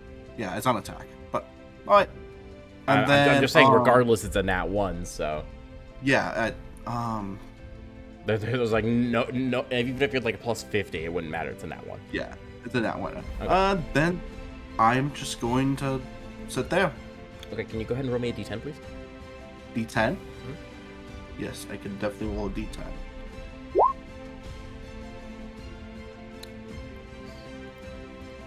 A 3. I don't think anything will happen with it. Yep, no one missed. Alright, so the first attack you pull back, you grab a arrow out as you move on through, you burst through the smoke as the smoke just kind of parts way for you as it moves on to both sides of you, as you puff on out.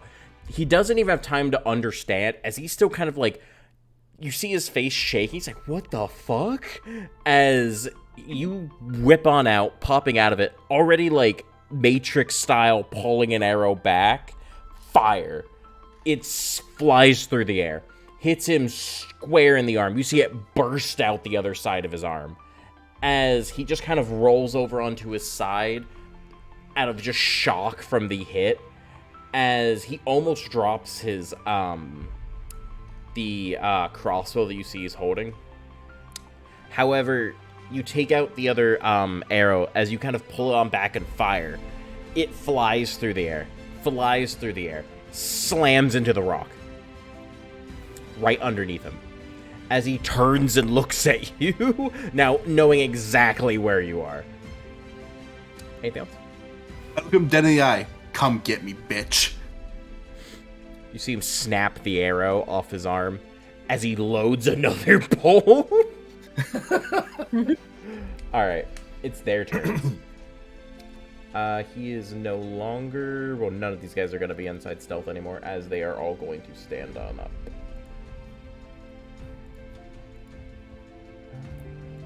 And, like, those two are going to hold up ready to action. This guy over here is going to go ahead and fire right at you. What? That is going to be a 13. I assume that misses. It misses hard. Okay.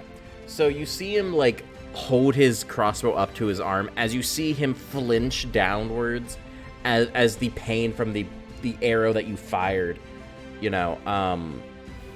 really just sets off his aim. He fires. It lands right behind you. As it lands a good foot or two away from you, you hear the clink of the arrow bolt slam against the rock as you hear the crunch of the arrow behind it, as you just kind of duck a little bit to the side out of reflex from it.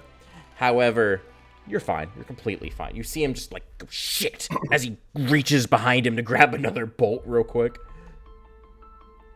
And now it's Drac. Drac, you're up. Alrighty. Since they didn't stand up until after the smoke bomb was thrown down, I'm gonna pull my sword out and just charge the leader. But as I'm running towards where he was, I'm just gonna yell out, figure out where those other bolts came from. I'm taking on the leader, and then just charge in his direction. Okay. Go ahead. So movement is, I guess that's within my movement range, 30 feet. It is. So I'm going to charge right in front of him. Why can't I move my person? Grab him. You should be able to move. Yep, there you go. Okay, so you run on up there as you burst through the fucking fog. I'm assuming you are drawing your sword at the same time. Yes, I'm drawing my sword at the same time I'm running. So basically, he just sees a big fuck off paladin burst through the smoke, sword held high, ready to attack. You see him draw his blades as well. Go ahead, roll to hit. Alright, rolling to hit. That misses. Do you have anything else? I don't think so. Okay. As you swing your sword down at him, you see him jump backwards, landing skidding, but you see him wince from the pain as he puts just a little bit of weight on his bad leg. However, he steadies himself up on one good leg as he gets to as good of a defensive position as he can, takes both of his swords, and now steps forward for the offensive. Okay. So, Alrighty. You see him wielding a dagger in one hand, back gripped, and a scimitar in the other. He attacks with a scimitar twice. And he attacks with a dagger once. What's your AC? I have a 16. 16? Okay, cool. So, he leans forward with the scimitar, but he puts... Still not used to this new condition he's in. He puts weight on his bad leg as he immediately falls to the ground. You try and take the advantage as you thrust downwards at him, but he rolls over to the side, thrusting his hand down against the ground, pushing himself up into a knee. He stabs forward with the scimitar, but you knock it, parrying it to the side. He quickly stands the rest of the way up, and right as he falls, you finish following through with the parry. You see him push against you, keeping your sword now pushed against your leg. You see him dash on forward, stabbing you right underneath the arm. You feel the piercing blow as heat radiates from between your arm joint. It feels horrendously painful, but it rips on back out as blood begins oozing from your side for piercing damage. Alrighty. You then knock him away as you just kind of push him back across his chest with a free hand as you both get ready to fight once again. Go ahead, Astra. Your turn. Okay, I'm gonna... so how tall is the smoke screen? 20 feet. 20 feet. 20 feet. So if I were to go here, would I be able to see this person? from here? No, you would not. Okay, if I went here, then I would, right? Mm-hmm. Okay, Yes. So I'll move there. Oh, whoops. There we go. Move there. And I will throw a chromatic orb Ooh, at chromatic this orb. person. Yeah, Yes, go. at first level. Yeah. It's a roll to hit, I believe. So let's see if it does. 15. 15? That does hit. Go ahead and roll damage. Okie dokie. Oh, whoops. That is not that did not roll damage. Yeah. 10 acid damage. I'll choose 10 acid? Okay. Is there anything else that does not kill?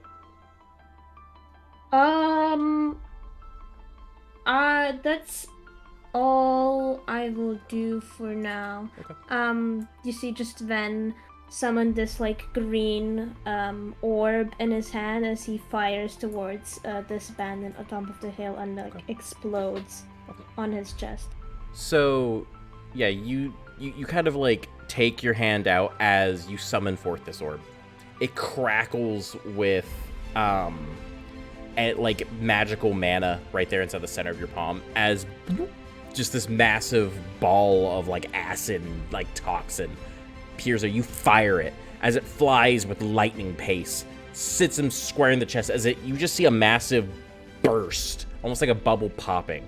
It hits right across there. As his armor singes away, you see the flesh begin to meld off as you see him lean backwards, screaming on top of the ledge. He seems to be on the brink if he isn't about to die. I go, well, sorry. And that's all. Okay. Go ahead. You're up next. I am going to run out in front of our tiefling friend here and go, ooh, me too. And I'm going to shoot acid splash at that bandit as well. Acid splash. All right, that's a dex save, if I remember correctly. Yes. Yes. Okay. So, nope. Okay. So you just kind of take your hands as you motion them forward right above you, as this ball of like this 5-foot ball of acid pops into existence. As you just kind of do a little hop, it flies like a basketball. Zoop, and swish, it slams on top of him. You just hear a final gurgling scream as you just hear nothing anymore. as you see this fucking crossbow like fall off of the edge and just kind of dink dink dink dink dink crash, shatters on impact on the ground. Very dead. I look at Vinny and I go, nice. Good job, Pot. God. She gives it, even though she can't see anything, she's like, good job. Is there anything else? I think. In spirit, she is saying good job. Is that it? Is that it? Yes. Okay, Doe, your turn. Okay. Let's see. Can I roll a perception check to pick up the bandit to the south of me through the smoke? Not a damn chance. Okay. In that case, what I'll do is I will push out of the smoke to here. I look up, see the bandit above me, notch another arrow, and let it fly. Yeah, sure, that's fine. That's fine. Yeah, go ahead.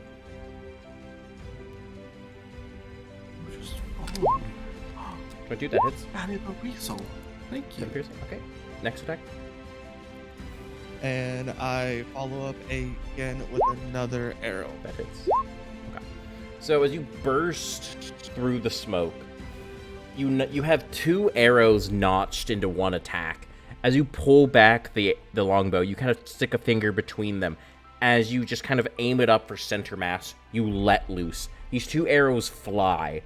One hits square right above the heart. The other one lands right in the ribs. As you see it just knock him backwards. You don't even see him fall to the floor. You just don't see him get back up. Oh, I got raided. Oh. I shout, yes, nice one. Fuck you, asshole. And then that's the end of my turn. Okay. Babino. Alright, I'm gonna do cunning action, which is gonna give me a dash to 60 feet. Sure. Enough to get to this guy. I'm gonna move this. I'm gonna move him. Move myself to here. And I'm gonna do. Where is my character sheet? I'm gonna pull my rapier on him. He's up on a ridge. Oh, Yeah, he's up on a ridge. okay. So, no. yeah. I guess I'll be right here, and I'll just throw use my sling instead. Sure, that works. Yeah, go ahead and roll it. Yeah. All right. Wait, hold on. Okay. Sorry. Sorry. 9 to hit misses. Anything else? Yeah.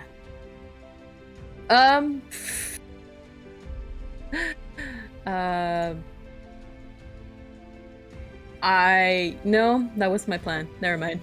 You're okay. You're okay.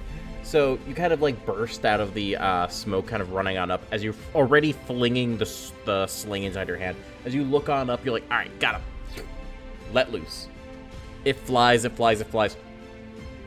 Right above him. Easy. Gone. Miss.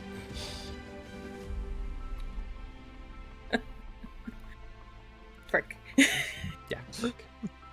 All right. So next on up is going to be youngest. Go ahead. Still. Okay, how much is it required to climb up to the ridge? So the ridge is sheer. You're gonna have to make a check to even attempt it, but even then it would be difficult terrain. Okay, then I'm just gonna move to this square right here, and I'm just gonna shoot my longbow. Go for it. Does 14 hit? Actually, no, does 16 hit? 16. That does hit. Yeah. Cool. 7. Does not kill. Is there anything else? Action surge. Wait, no, can I do action surge once per round or once per? Well, it's once per. Action surge is once per long rest, I believe. Okay, then I did 20 movement, attacked. That's it for my turn. Okay. So you take an arrow out as you knock it while you run through the smoke. You burst out the other side, looking around. You look on up. You're like, ah, yes, that's where they are. You aim it as you see them pointing their fucking crossbow down at Beans. You fire. It lands square in their side. As you see them just kind of look on down, gives you a wince as they reach on down, snap the arrow, toss it down to the ground, turn their crossbow towards you. It is their turns. You see, he's gonna fire at you. He's gonna fire right back at you. An 11, I assume that misses. So he's going to point towards you. As he just fires, you duck quickly as the arrow just flies right behind you, shatters against the rock behind you. As Drac, you take a quick look around you as you hear movement. You see behind 2 of the rock walls comes out 2 more bandits as they rush you. Now getting flanking. They rush on up to you as you didn't expect them to even be there. However, they came up just in time, so they're going to have +2 to these attacks because of, in case chat's wondering, we're using different rule sets, so just bear with us. So they would have +2 due to flanking at the very moment. Beep bop. That's 2 attacks from each of... Ooh, that's a nat 20, and that's a 12. So the 12 misses. However, you notice the one directly in front of you, next to the guy you're already fighting, as he runs on up, kind of battle crying. He's like, ah! As he runs on forward, wildly slashing.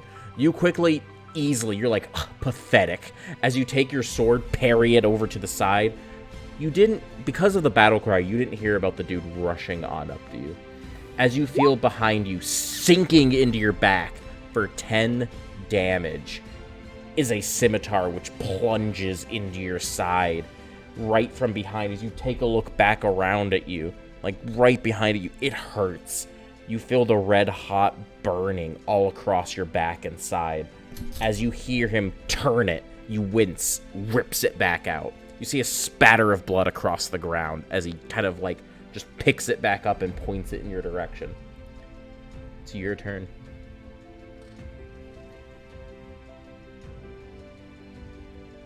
Drac. I thought I had myself unmuted, sorry. Oh, sorry. Well, there you go. I was reacting the entire time. I was like, oh no. Oh no. Oh no. Go ahead. Give him some payback, buddy. Give him some payback. All right. I'm hoping that when they actually start attacking me, I'm just gonna like yell out and just be like, we have company. There are 2 extra, and I'm just gonna look at the main guy and it's like, but you go first, and I'm just going to try and lay back into him with my greatsword. Go for it. Go for it. All right. And 22 hits. there we go. Ooh, there it is. Anything else? There we go. Do you want to add any smites onto that, or? Yeah, I'm gonna add my divine smite onto that. Go ahead and add your divine smite. Okay, doing right there. Click. Why aren't you working? There it goes. Okay. So that is. Okay. And I'm assuming that's all your attacks? Yep, that's all my attacks. Alright. So you kind of say this as he gives you a small grin as he prepares himself to parry you off to the side. However, you bring your sword down. He brings his sword up to meet it. You push through it as you slash him square across the chest. It burns into his armor. As you hit the sword, your sword begins glowing and becoming red hot as it pushes down into his blade. He quickly drops his sword because he puts weight on his bad leg, but falters. Sword gets knocked to the side. It cuts straight through him. The wound begins to bubble and just hiss as your sword cuts straight through it. Right when it leaves his body, your sword just, almost like a sheen that goes straight away. The sword becomes normal once again. Too bad it's his turn and he survived. Oh, Lord. Wincing and through gritted teeth, he brings his sword up once again. Now with +2 to all of his attacks. 1, 2, 3. Ooh, okay. He thrusts forward. You step to the side. He turns his blade in hand, grabs it with his, he turns his blade and shifts his force, putting as much weight into it as he can. It flies straight towards your face, trying to go for the throat. You duck back, narrowly avoiding certain death. However, you feel a massive cut run right across your cheek, across your nose, and out the other side. Your nose is fine, it doesn't break. However, the skin across your face gets heavily cut. You take 9 slashing damage as a massive gouge rips across your face. Blood seems to just kind of begin pouring on down your face, dripping across your body. However, he lunges on forward with a dagger, trying to catch you while you're off guard and trying to defend yourself. However, you duck down under it and move your elbow up, parrying the attack as his arm gets knocked away. All right, I'm just gonna, after doing all that, as I'm breathing, I'm gonna be like, guys, a little help. And Astro, it's your turn. Yeah, Everyone's been focusing on killing one man, so... And we did it. Yeah, you guys did. Do I hear the let's screams of hell stay up. coming from here? I'm assuming I do, so I'm just gonna move You do. up to here. Yes. And with Wind Spell, I'm gonna cast 2 chromatic orbs at this one and this one. On which one? Okay. So, Yeah, I need to roll for both, basically. okay. So you're twin casting Prismatic Orb? Yes. Okay, go for it. Let me just do the sorcery points thing. There we go. Okay. The first one, 15. 15, okay. Yeah, that does hit the first one. Okay. That is Wow. Okay. Wow. What damage type? Jesus. Wow. Poison. Poison? Okay, and go ahead and roll your second attack for the other one. Yep. Okay, 16. 16 hits. Go ahead and roll damage. 13. 13 poison as Poison well. as well? Okay. Yeah, he does a similar thing, except like instead of one orb, two appear, kind of circling one another, and then at the last moment they like spread out and hit two different people. Okay. So You can... again, similar to last time, you kind of raise your hand up as you kind of grasp your hand underneath your wrist as a flickering of magic cascades in front of you, forming in together just this pool of purple liquid that blasts forward across the battlefield. Right as it moves, it begins forming bigger and bigger and bigger, as another piece of it rips off and offshoots into another orb, which spirals around, before breaking off right before impact, flying around Drac and sucker punching the leader right against the side of the face. As the first guy immediately gets his entire back coated in this disgusting toxin, he immediately falls down to the ground as you can just see his whole body beginning to smoke and steam, as you can see his skin turning a noxious purple as he instantly dies. The other one, though, you see, remains alive. However, the side of his face where you hit, after he kind of reels on back, throwing up a hand to like cover his face from the pain, you see him snap his face towards you. Half of his face melted clean off, looking at you through gritted teeth, half of his mouth already exposed. Anger and adrenaline is all that's fueling him now. Not good. God damn it, I Anything can't do else? cooking spell. No. I got you, buddy. You're fine. That's it. You did help. Alright, go ahead. Yes, Gobbo. thanks for the save. I'm gonna move myself here, Mhm. and I'm going to aim at the bandit on the ridge, Mhm. and yell, "Acid fight!" and cast acid splash again. Okay, go ahead. That is going to be a dex save. Yes.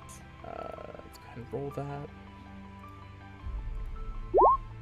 Okay, 14. Is that on DC? My armor class is 14. Well, no, Nice. it's not on your AC. It's against your spell save. Or sorry, I mean my spell. My spell save is 10, so I miss. Okay.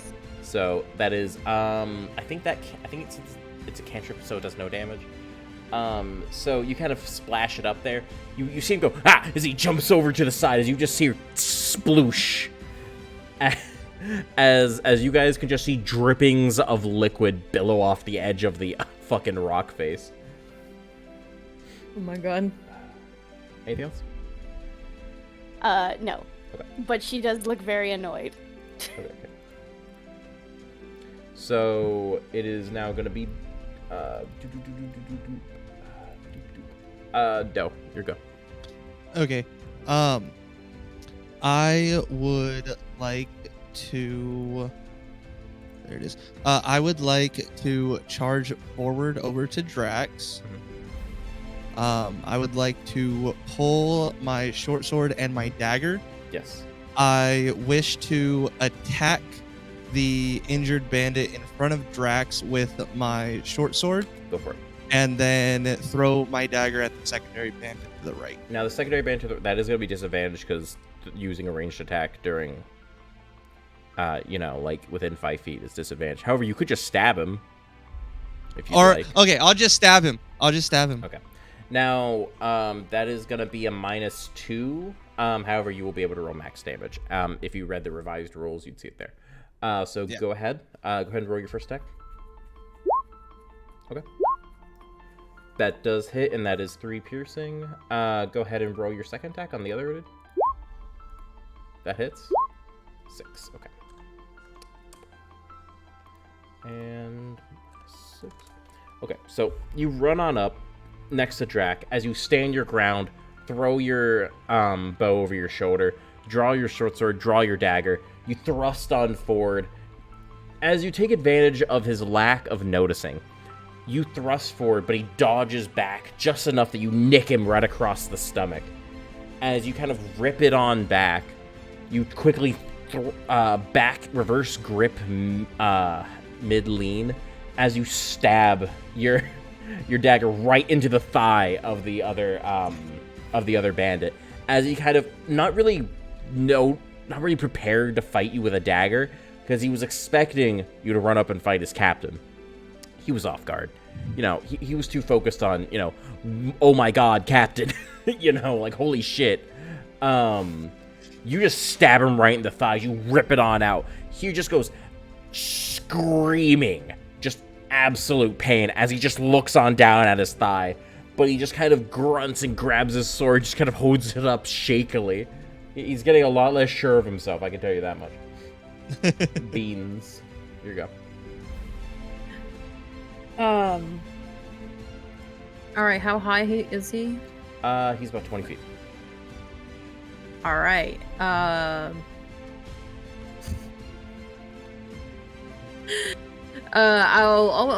climb up the 20 feet. Oh, whoops.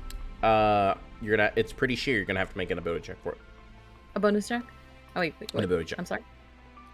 You're gonna have to. Yeah, the ability check. Let me do acrobatics dexterity. Yeah, it's gonna be acrobatics. Never mind. No. So that's gonna be your action. As you kind of try and rush on up there, you try and grab on up the wall. Well, you grab a couple of footholds and you manage to get up about maybe 5 feet before you just put your foot on a rock and you just slip. It rips you right back down. You don't take any damage from it, but you kind of hit your back down and it aches as you just fall straight on your back. However, I'm going to say because of your feline curse, you managed to just pounce right up via instinct, because I'm not going to have you fall and have you prone for this, because, you know. Yeah. But because it's so short. But, you know, sure, I'm going to have you just bounce right back up. You're standing. Okay. So you say that was the entire action? Okay. Trying to climb up there was an action, because trying to do a skill check is an action. Right. I guess that's it. Okay. So, yeah. Yeah, I guess your turn. Alright, I'm going to just keep pinging them with my longbow. Sure, go for it. That hits. 16 hits. Cool. 7 damage. Okay, that does not kill. And with this, I will use Grasping Arrow. Okay, go ahead and roll your damage for it. Okay. Your extra 2d6. Yeah, so it's the poison one first. Yep. If it's gonna let me roll through the damage. Okay, so you grab out your bow, right? And you're more than welcome to move after this. I'm just gonna scrap this real quick. So you grab out your arrow. As you rip it straight on back, full tilt, you let go. The arrow has a weird tip on it that none of you really have noticed up to this point. However, it launches, hits him square in the chest as the arrow tip explodes from his chest. It doesn't really go into him per se, it's just hitting his armor. As the vines rip around him, bursting from the tip, they wrap around him as you just hear a crunching mess of crawling tendrils just crunch him all down. You see him get wrapped up in it, almost like a massive rope made of very prickly thorns. You then just see him fall, clean off the rock face, as it then just anchors him to the tip of it. Falls straight, hits his head on the rock, instantly dies. Alrighty then. 30 is not where I go. Out of the bush. Whoop. There you go. And that's my turn. And now it is the little boy's turns. The bandit that you stabbed in the thigh is going to attack you again. He's going to try to attack you back, and he hits. However, he hits by an inch. He kind of thrusts his sword towards you as you sidestep to the side, but it just cuts you right across the cheek. Just a little bit right across the cheek there, Doe. You take 2 points of slashing damage. Okay. You get that little anime cut right there. As he just looks fucking terrified. Drac, you're up. Alrighty. I would like to attempt to lay on hands myself. Sure. How much you lay on hands? Let's see. Can I just do the entire thing? Mm-hmm. Do as many as you want. I think I'm gonna put all 15. Does that bring you up to max, by the way? That brings me up to no. It does not bring me up to max. How far are you off max? Let's see. By about 8 points. About 8 points. Okay. I'm assuming you were like very bloodied. Oh, I was. Yeah. So as you like place your hand on your chest, you see radiant light billow out from your hand as it cloaks your entire body. You see where your wounds were. Billows of smoke and steam rip across it as the wounds seal themselves. Your face the blood begins to just peel away in like fragmented to dust as the wound closes and scars over. You then feel the wounds down your back begin to heal on the surface level. On the inside, the bleeding is stopped. But it's really, if you move really hard, it's gonna open. Yeah. You are stopped bleeding for anything. But you can fight again. So there you go. Awesome. Anything else? I'm guessing that took my action to where I can't swing. I believe it's an action. Yeah, I believe it is too. Okay, yeah, that's gonna be it then. Okay. The captain, seeing that you are healing yourself, is going to attempt to attack you.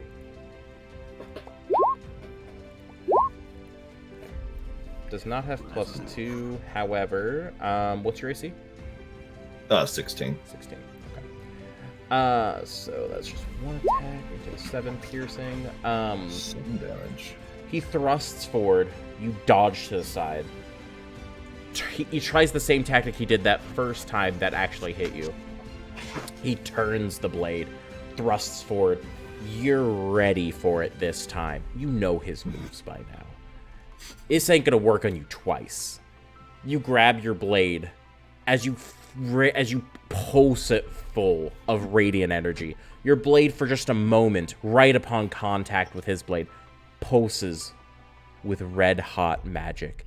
As you cut his blade in two, it severs straight through. He drops the blade. Panicking, he two-hands the knife, thrusts it forward, getting real up close and personal with you. It pierces through your armor, stabbing you right in the gut. He looks at you inches away, half of his face still deteriorating and heavily, profusely bleeding. You see almost a mist come out of his mouth from how heavy he's breathing as he rips it back out and takes a couple steps back, just barely existing at this point. Astro, your turn. Well, since he's barely standing, I'm gonna try a fireball. Fireball? You mean fireball? Fireball, ball. Yeah, 50-50, half dozen other. Same thing, right? Same thing. Yeah. One does 1d10, one does like 8d6. You know, it's the same thing. Different shapes. It's fine. That hits. 22. 4 fire damage. Okay. So that does hit. Is there anything else? I'm assuming it doesn't kill him. No. No, you know what? I'll leave the kill for Drag. He deserves it. Okay. That's all. So you raise your hand as you're running. You go across the outside of the rock face. As you raise your hand, you get a flicker of fire as it just flies through the air. goes all the way up to him, hits him square in the neck as just a puff of fire, almost like a small explosion, racks across him. He kind of stumbles against his ally, who braces him in his arm, kind of pushing him back forward. He barely is standing again, remaining conscious, but he's swaying back and forth, barely conscious. You see where it hit Drac. You can see multiple pieces of flesh just bubbling and singeing. If this man survives this, he's not going to survive for long. This guy's gonna hate me in the afterlife. Oh, yeah. I burn half of his face off. All right. Gabo, you're up. Okie dokie. I'm gonna move up here, and Podge looks visibly perturbed and is going to aim at not the leader, but the one next to it, the one in front of Phelan, and say, "Now you've pissed me off," and cast Eldritch Blast. Okay, go for it. That does hit. Okay, so she's gonna go, "Oh, Overlord, grant me your power!" And she's gonna shoot. That's not right. Yep. Why is it not? You gotta click it in chat. Did you click it set in it up chat. as an attack? There we go. Okay, good. Okay, 7 damage. Okay. Damn quickly. Is there I anything think else? Some of us are frozen on your stream. Our models. Oh, shouldn't be. Let me see. Because I've been checking. Is it good and now? I think. Because you guys are moving. let me Give see. it a sec. Give it a I sec. can only see Young moving. I can't see anyone That's else so moving. weird. Here, hold on. Because can anyone else check? Like chat. Are we Hold on. moving right now? Let's- Except Young. No, it's just young. It's You- so yeah. weird. Like, Yeah. there's nothing I can do to like fix the cache or anything. Yeah. It's just a Try screen to capture. like but refresh. I maybe. there is no way There's to no refresh. No, there is no refresh because it's just a screen capture, but it's all running off of the same thing. Like, Sometimes it does this. It's the only way to really fix it is to like hop out of the call and back in, and I don't know if that's worth it. well, it's Pardon me. I think it's just a Streamlabs issue. I'm sure it should be fine like this. Yeah. I mean, just as long as It's fine. yeah. It's okay. It's fine. So, it's all right. Well, we'll see if it fixes itself. We can like take a break and then. Yeah. Fix it then. You guys will be leveling up relatively soon anyway, so you guys should be fine. So, Podge, as you conjure, as you kind of run up past Young, you kind of raise your hand up as you ask for more power. You bring your hands together as crackling between your palms is this dark, purplish green energy that just flickers in together. But a moment, it creates a small orb before radically exploding forward as it begins to spiral and twist, much like a drill.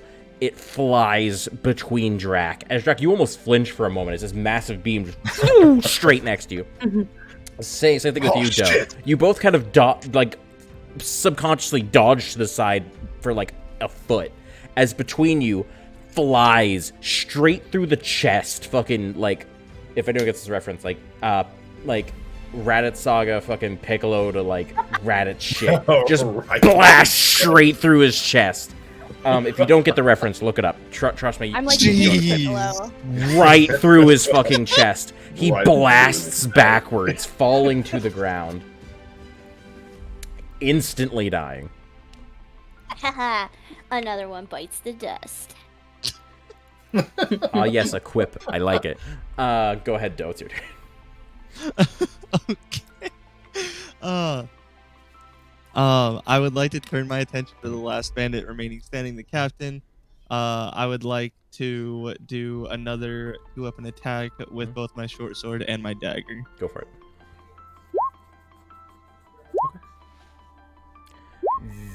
Those both hit. but you're not gonna need the second one.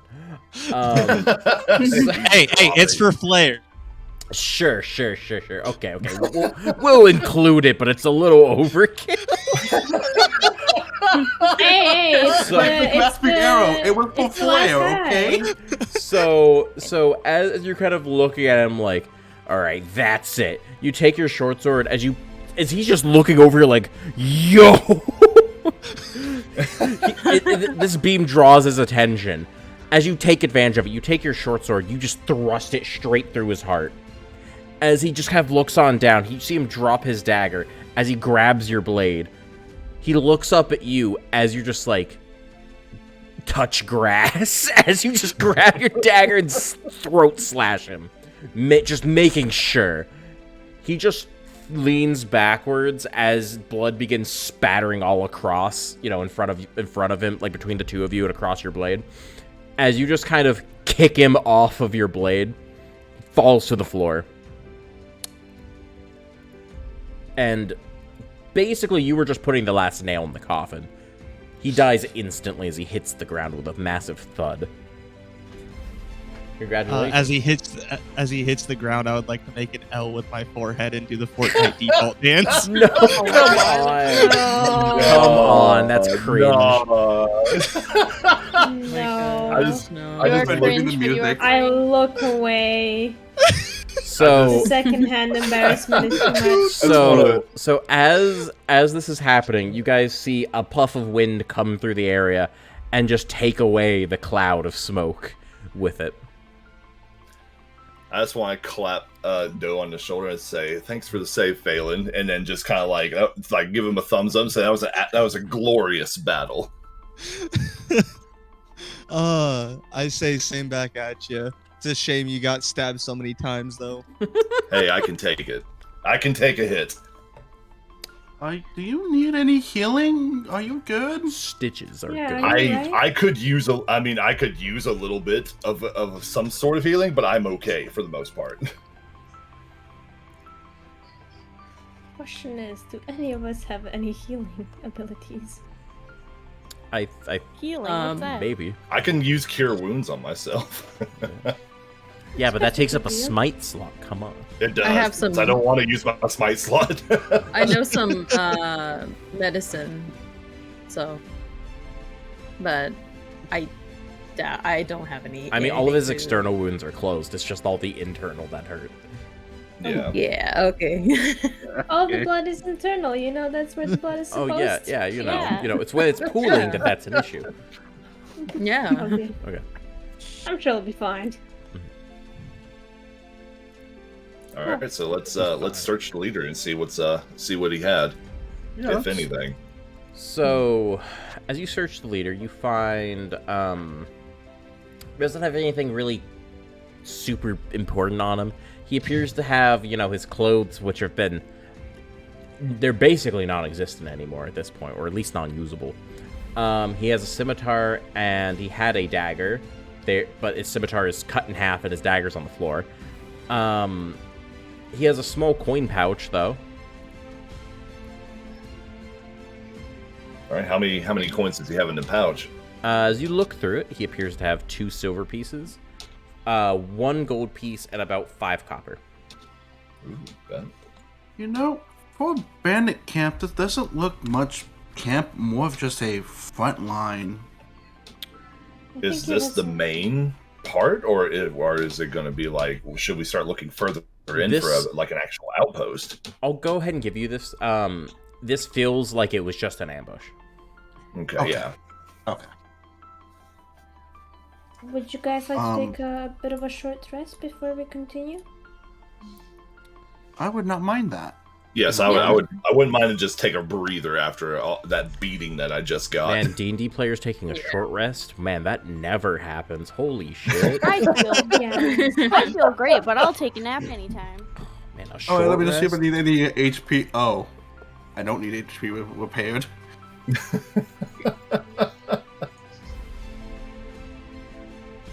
I do want my action surge back. So yes, I want short rest, please. Warlocks need their spell slots back. Exactly. All I need to do is just remake a smoke bomb. That's about it. Yeah. I mean, if you want to make like, just pop a squat, craft up a bomb real quick, and let people heal. Go. Oh, I'm sorry. Let Drac heal. You'll be fine. Let me Yeah, heal. let me just like sit in the shade right there. It just do my little thing. Just over there, crafted up a bomb. I do have a question about your smoke bomb. How long does it last? Oh, it lasts. Oh, for What the bomb's like shelf life? I mean, like the effect, like the blindness and the smoke itself. How long does that? Well, supposed to last? I mean, it's just a smoke bomb, like a smoke bomb. It works the same way as fog cloud. Okay. yeah. Like Okay. it's literally just a smoke bomb.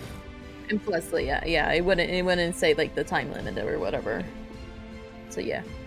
I'm Okay. gonna sit on this rock over here and just take a breather. I just sit here, open up my journal, and start writing. Good work, everyone. Thumbs Yeah, up. that was a really good battle. Feeling a little bit tuckered out after taking all that damage, but that was fantastic. I'm just gonna go into this little shade spot over here and whip out my journal and start writing an entry. Stop complaining, Drax. You're a paladin. You're meant to be a tank. If I have to hear you Yes. say you're tuckered out, I'm gonna lose my shit. Yeah, he did take a bit of a hit. Oop, I fixed your models. There you go. Yay, we're back Hooray. to life. Back We to live. life. You all live. There There you go. This was already kind of hard. Maybe, perhaps we should make a plan for when we get. Perhaps sneak there. You know, don't go head first into a bandit camp. Why? That's the fun part. Yeah, but you know, Jack's kind of hurt. Well, I mean, granted, it didn't really help that a bulk of us were up north while Drac was kind of 1v1ing the captain. So, I mean, it would probably benefit him to have maybe one or two more heavy hitters right next to him to, ease off the damage. Yes, that's what I'm saying. We should make a plan. Just I a could- slight strategy. I would appreciate the help, but that's just the way I am. I'm going to rush into the biggest person and try to just crush them underneath my boot heel. I don't care how much I get hurt. They will get destroyed. You almost died though, Drac. That's pretty confident. I did. That's pretty confident for a man who You almost still got work. almost I died. lived, so that counts as a win. Aren't you internally bleeding? Yes. Yeah, I'm basically. internally Well, he isn't bleeding. dying or anything, but he you know, if he moves too much, a wound might pop open. He's a walking blood Uh, bag. Exactly. Can I roll a perception check to see if actually can I use one of the cloths from the bandits? Maybe One of the to help. cloths. Yeah, Oh, you mean because their I'm head thinking wraps? yeah, Mhm. like either the head wraps or anything like that, because I could make a use my wisdom check for medicine so I can probably help him You heal would be a able bit to better. stabilize someone like that, yes, but you cannot actually heal them with it. All right, stabilizing is you'd fine. be able to stabilize them. Now they're alive, so they're definitely stable. It's just Oh, okay. like realistically, if he were to move around like too much, he might pop a fucking wound. But he's fine. He just has health missing. Okay. So go ahead and roll your hit dice, Drag. Heal on up. Yeah, I think I will. I think I can use as many as I want, right? Yeah, you can use as many as you want. Isn't it the amount of your level? So like. Yeah, I mean, as as many. available. I'm saying as many as yeah, you have available. Yeah. Oh, okay. Yeah. Yeah, I'll go ahead and use them because that was a pretty. Oh my god. Okay. That definitely that's helps. bot. Not Goodbye. your day. Goodbye. Oh, I accidentally timed it out. There we go. Okay. Yes, feeling a lot better after that. Thank you so much, Zebra. Be gone, bot. Be gone, bot. Body's being stinky. Anyways. So we're just rushing into the bandit camp? I mean, we can should sneak. leave. We can sneak around. Yes. Yeah, maybe after getting ambushed like that, we should use a little more caution when approaching. Yeah. Drac. Especially not knowing the. Actually, excuse me. Would we know what kind of affiliation these bandits might have, or would? You never asked? Yeah, we kind of just went in. We is kind of just true. started going guns blazing in there. I would like to Basically. take.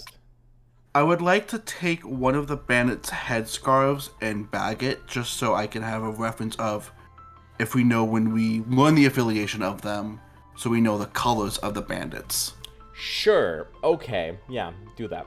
Okay. I mean, do they have any kind of insignia on their clothes? Not necessarily, but they were all wearing the exact same colors head wraps.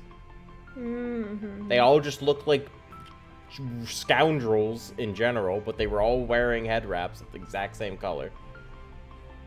It was just red and blue, if I remember correctly. Oh. But they were just all wearing them, essentially. That was about And it. if we kind of use the rocks as cover and kind of sneak around, we could maybe have a little looky and see if we don't get caught. Yeah. Yeah. Perhaps It begs we the could even- question: who's the stealthiest out of all of us? That is true. That is true. That is a Dang. good question. I have +4 to my stealth. I have +6. I have +2. Okay, 'cause Dang. I'm definitely out of the question because I have chainmail. So Yo, yes, we're out of the Um, question. Since it appears that we're going in a canyon that echoes, can I do a perception check to hear voices It's not further a in? canyon. You're in just like you've gone from walking in like sandy dunes to walking in what amounts to like just rocky outcroppings with like these like jutting up rocks here and there. Not necessarily like a canyon. You guys are just in a Okay. more rocky area than normal. Okay. I mean, I'm little. I'll sneak forward. You guys Mm, don't yeah. see anything for like a good minute around you. Like this is just happens to be like an area with a lot of rocks in it. Yeah, a good place for an ambush. Exactly. Yeah. Okay. I say we push forward with caution, and then once we get in a little bit more, then start stealthing around. Yeah. Yeah, once we Yeah. get further in and actually start seeing like where they might be, then send somebody up to kind of stealth in. We Yeah. could pose Perhaps as just a scout. as the enemies That's true. by Disguise. using their outfits. Yeah, disguise, and maybe one of us could be the hostage. Now, as you guys are inspecting this area, you guys have noticed that the area right around here on this rock, there's a ladder, and up around here, there's a ladder. So you guys could actually get up in here, and right behind this rock up here, there's a ladder. Alright. So Yeah, you so guys that's- can access those 3 bodies, and those 3 bodies are going to be really the only ones who have head wraps that are like used. I'm sorry. This individual has a head wrap that's usable. This individual has a head wrap that's usable. This one does. All the rest of them basically had like some form of acid and otherwise that demolished their ass. Sorry, guys, my Yeah. bad. Or with So those there's like head wraps. 3 usable head wraps, and Young has one of them. If someone Yeah. actually wants to disguise, I'll give you the head wrap because again, I would not be the stealthiest person. I'm no good, and I'm wounded anyway, so that would look sus if I just rolled up with a head wrap when I'm like hurt. You're automatically the hostage. Maybe I'm yes, a I would do goblin. better I'm as a already- hostage. I already look sus as fuck. I'm a goblin. I was gonna say, I think I'm gonna have to be one of the guards because I'm the only like pure human here. Yeah. I can volunteer as one of the opposing guards. Perhaps one of us could go as guards reporting back from a mission, and the others could sneak and try It's to a get real the shame none of you Like crystal. took it any of them alive. Whoops. Gotten some Whoopsie. information Hey. about it, but you know, Whoopsie-doopsie. He did a little fucky the little fucky wucky. Hey, little look, we were fucker. trying to save our paladin from dying, okay? Listen, we're too powerful. You're too strong. Don't say Completely that. destroyed. Don't say that. Technically, I have not killed anyone. I have left the killing blows. Anyways, so maybe one group sneaks and tries to get the crystal without fighting, perhaps? Since I can I'm sneak. since I'm hurt, we could have two people. We could have two people that are good at sneaking to sneak. The other three wear headbands, Are you and then still I hurt, could by just the be a way? hostage.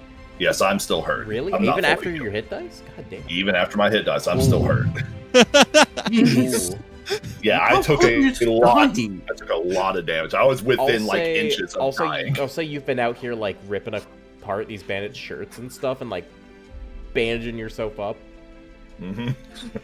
Still not 100%. You're like, man, Still this shit not aches. 100%. Shit aches. So I would make a good hostage. I would say y'all roughed me up a little bit. Maybe you could, in case you don't get imprisoned or anything, could just hide in one place, wait for a signal. I don't know See, how big this camp is. I think We're we should assuming they scout it take out first. hostage. Yeah, that's true. That's Yeah. also It'd be bad. really nice if you could have asked them. We're Hey, going into DM, the DM, situation- don't we're rub going it into in, the man. situation blind. we're past that point. We're Yeah. beyond this now. You know, we could just scout. We Yeah, could. Be probably the for most the best. easy way. Yeah, I think that's probably the best call. Yeah. Right, scout. Yeah. So you got. I'm assuming you have some scouting experience. Yes. All right. I would hope so. Would you like? With the ranger? Would you like assistance with scouting as well? Yes, please. I will come along with you. So Because I'm while I have some experience, not many.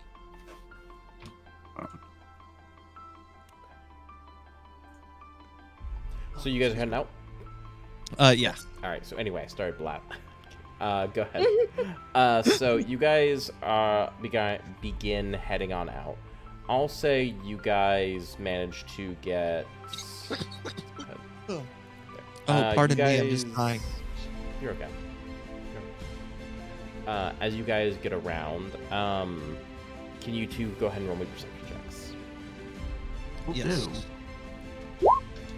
Nat 20! Bingo bongo. Let's Oh, go! yeah. Doe, you're just kind of following Young. Young, you're taking priority. Okay. Coming in Well, close. also, I need to add my proficiency bonus to that because of my natural explorer Doesn't in the matter. desert. It doesn't matter. It's a nat 20. I don't care. You're fine. Believe me, you're fine. As you are moseying about, you guys see up in the distance a place that just Young to you screams, "If anywhere, it's gonna be here." You see basically a area where it kind of goes to be like rocky, almost cliff face area, because you see like a little bit of a mountain range kind of building on up, and inside an area you see an opening as it kind of goes on in, and you're like, that's like the perfect place for a bandit. It's defensible and it's way the fuck out of the way, but given you had directions, you knew this was where you were being led to. So you're like, it's there. Let me look around. Because, big brain, there's gotta be a secondary way out. You start looking up. You start looking around the rock face. You notice a pathway. Really obscured. You're like, oop. That's pretty clever. You two start climbing. And you two end up undiscovered up here. Let me go ahead and just reveal to you guys where. Oh. You guys end up all the way up here. Now let me just make sure stream can see you guys all the way. You guys can. Okay, now let me show stream everything. You guys see this whole camp in the middle of kind of a rocky outcropping. Let me go ahead and describe you the area real fast. So, you see this camp. The camp is settled within a large circular opening in the rock face, fitted with many small sleeping tents and supply tents with a campfire in the middle. There are a few horses tied to posts around the camp. From a quick count, appears to be about 6 horses in total. One in particular, and you see a few men sitting around the campfire inside the center, as well as a good couple men around, either resting or tending to various things throughout camp. One bandit in particular catches your eye, and he appears to not have a head covering on whatsoever. The man appears to have very scruffy hair and a unkempt beard. As well, he appears to be sloppily eating soup from a carved wooden bowl at the moment. You see a large skull-shaped tattoo rests on the back of his hand. As you're just eagle-eyeing down there, you catch it. You're like, I know that tattoo anywhere. It appears to be a skull-shaped tattoo with a snake winding through its eyes. You recognize it as the sign from the conscription. He appears to have a long sword and a short sword at his waist, sheathed, of course, and appears to be clad in splint armor. Around him are 2 other men at the campfire, which seem to be cooking and catering to him tentatively, filling up his bowl and making sure that he is not angered. Aside from other residents of the camp, there are a few crates lying around and a large wagon in the southwestern side of camp. One other major sight that catches your eye from afar, tied to posts by chains, are 3 very disheveled and beaten merchants. They appear to be hostages of a sort. They have their hands bound and by their hands tied to their throats and tied, therefore, to the posts. They appear to be in this tent right here. And they appear helpless and wince as you sit there watching the camp. As bandits kind of move on by, they appear to like kind of recoil as if they're prepared for any random acts of violence. You 2 are unseen, and you also see 2 guards just standing here at the very top. Like this kind of slopes like down from about right here downwards. They seem to be just eye level above to be able to look down. But you 2 are unseen and looking down. You guys see a ladder right here that seems to go down, and you see like natural, like easily climbable steps like going up through here. Not carved, but you could easily climb up and down here. So, go ahead. So, Velvine's gonna write everything down. Guard Yes. positioning, how many horses, how many guards, the 2 tents that may have people inside of them, the merchants being battered, and the guards on watch. She's gonna write that all down in her journal. Yes. Even a tiny mini map of all of it. You sketch it And on she's out. gonna just completely sketch it all out and look Okay. at like the thing. This is good enough. Can you information. go ahead and Let's roll get me sleight of hand, please? sleight of hand? Will Just do. to see how quality everything is. You'll be able to get all. You'll be able to note everything down, but for the sketches specifically, Ooh. it's damn like you're artistically good. Like you just draw it out. You take the time. You know, you take like 15 minutes, easy. Just do a real rough sketch, but it turns out significantly better than you expected it to. You have details down, people down. Like basically, you get this map. I look at Doe like, hey, I got information, everything. Let's get back to the group and discuss. You guys are about 10 minutes walk from them. The moment you saw the walkway up the side of the mountain, you were like, okay, guys, wait here. And you guys just went up here. You heading We back? go back to the group. Yep. All right. You guys are now back with the group. So, We looked over. There's about 8, 9 guards in total, not including people in probably tents. There's 3 battered merchants, look nearly bloody. They have 8 horses, and there's obviously the big bad. Wow, nice sketch. Makes me feel like I'm actually there. I know, right? If we go to that pathway we saw, we have the drop on them. But at the same time, I'm in fear for the merchants because they look pretty bloodied. What should our plan of action be? I think we should. Are they guarded? I mean, they obviously are. But is there someone next to them? Yes, there is. Okay. Because they're right next to the campfire where the boss and 2 other bandits are feeding the boss. So there's obviously guards in front of the merchants right now. Okay. You did not see guards directly in front of them, but they've been walking throughout the area. Okay. Okay. But I mean, like, there's guards in front that could easily be like, oh, hey. The camp has a couple of people in it, you know? Yeah. Yeah. Yeah. Is there any way that somebody can sneak down behind the camp from that position? Yes, there is a natural walk path and a ladder. Okay. I think I'm gonna give you this, Young. You would assume that in broad daylight they would easily see you. Over the cover of night, maybe not. Okay. So I will 2 ways. Go ahead. You go ahead. Go ahead. I was gonna say it seems like there's 2 ways to do this. We could either go in there and just like daytime cause a diversion and maybe somebody can sneak back there and grab the merchants, or we just do this under the cover of darkness and just try to sneak up on them. I like darkness. Yeah, I agree.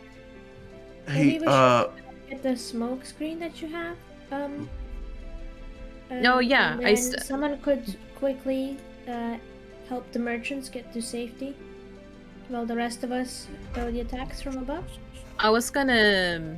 Yeah, we can try that, but I was also thinking like we can dwindle down on the enemies bit by bit, in order we can have more control of the situation. Because I'm assuming on this illustration right here, that's way too many for us to handle, especially this big guy right here with the tattoo. Highly detailed. Oh my god. After charging, go ahead. Do they have crossbows or ranged weapons? They did appear to. Okay. After charging in like I did last time, I feel like a little bit more tact will be useful for this time around. Yeah, we're not doing that again, Bloodbag. Yeah, I think we should wait till nighttime and see what we can do. I do have a question for the group. Who all here has night vision? Like, dark vision? Not me. Man, this is one of the first times I haven't had an all-monstrous race party. 90% of you are human, so... Man, that's gonna be a you're not gonna have... But, you're not gonna have the... We have dark vision every time you say it's dark. But I do have switching from high elf to human. I do have a question. So I have night vision because of the curse. Do you have night vision because of the curse? Is that what you're asking? Yes. No. Yes. No. Okay. It was purely visual. I mean, I'm little, and I got this cool thing called Misty Step also that lets me teleport. So, like, if you guys want me to kind of sneak and try and free the hostages under cover of darkness, I can try and do that. Will you be fine on your own?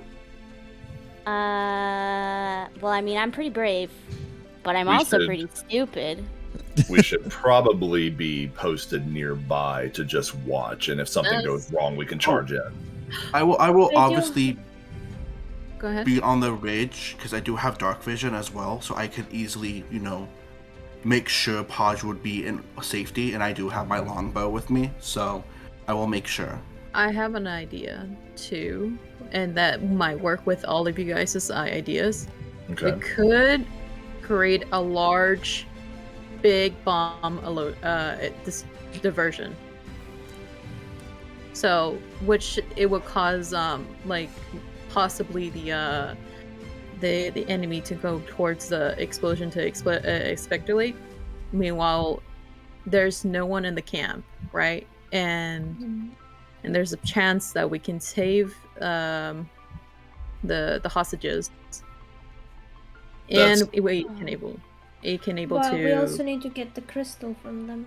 Don't Of forget. course, so we're gonna get the crystal along with the hostages.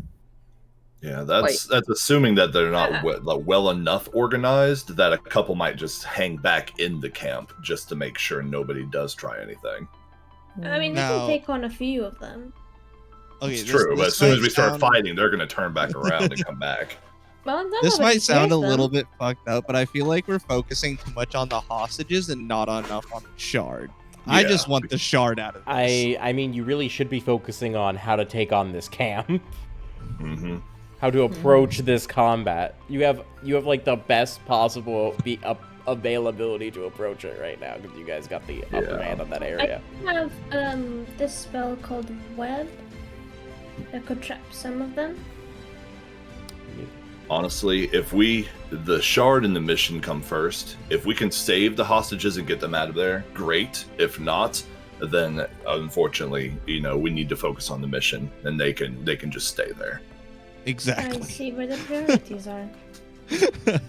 I mean, we can try, but if things get yucky, the shiny comes first. Yeah, I think the stealth approach for trying to get them out before we start combat would be best, and then maybe we can try to pull something on them. But if it doesn't work, then we worry about getting the shard. That's first and foremost. Agree. All right, I agree. How you guys gonna do it? We're gonna do it. How We're gonna we wait till We nighttime. wait for night. Night. Wait till nighttime. Let Pudge go down there and try and free the hostages. Scan the area first when we get there to see how many guards are actually still awake and who's actually walking around. So we'll wait till nighttime. Wait, how many hours till nighttime, DM? Almost all day. So we Which can get a means we long could rest. Take a little Yeah, you're gonna be long able to take a long rest. Hell yeah. Let's go. Big nap.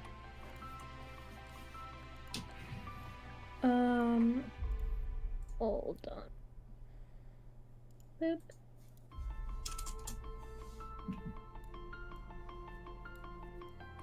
I'm just repositioning some people at the very moment since you guys are going there at nighttime. Mm-hmm. Yes. Oh, 6 feet. Okay, cool. All right.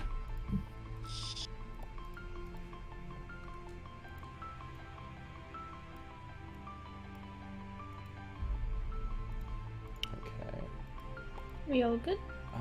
I'm just getting some last people in. Does anyone do anything during that? Like, how many hours of us sitting? I'm just gonna be taking a long rest. I need to regain all my stuff back. Just rolling out of bed, going to bed. Yeah. Yep. I Feeding lay out my desert insects. bedroll, put the cloak over my head, and take a nap. So are you guys initially starting up at the ridge, or are you guys or the rest of you gonna wait at the entrance? Where are you guys gonna go? Can we pull up the map, please, so I understand better what's the entrance and stuff? Yeah, roll out that Sure, map. Give me so we can one see it. sec. Here, I mean, we do have I'll do map I'll of do a it, so- quick hide of everything. Yeah, So yeah, you guys it's don't. just like the There you go. terrain. Give And me then we just can one do moment. our own things.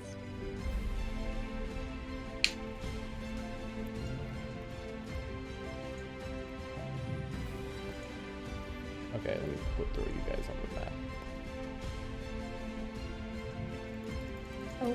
So there, just to not spoil any boys' locations.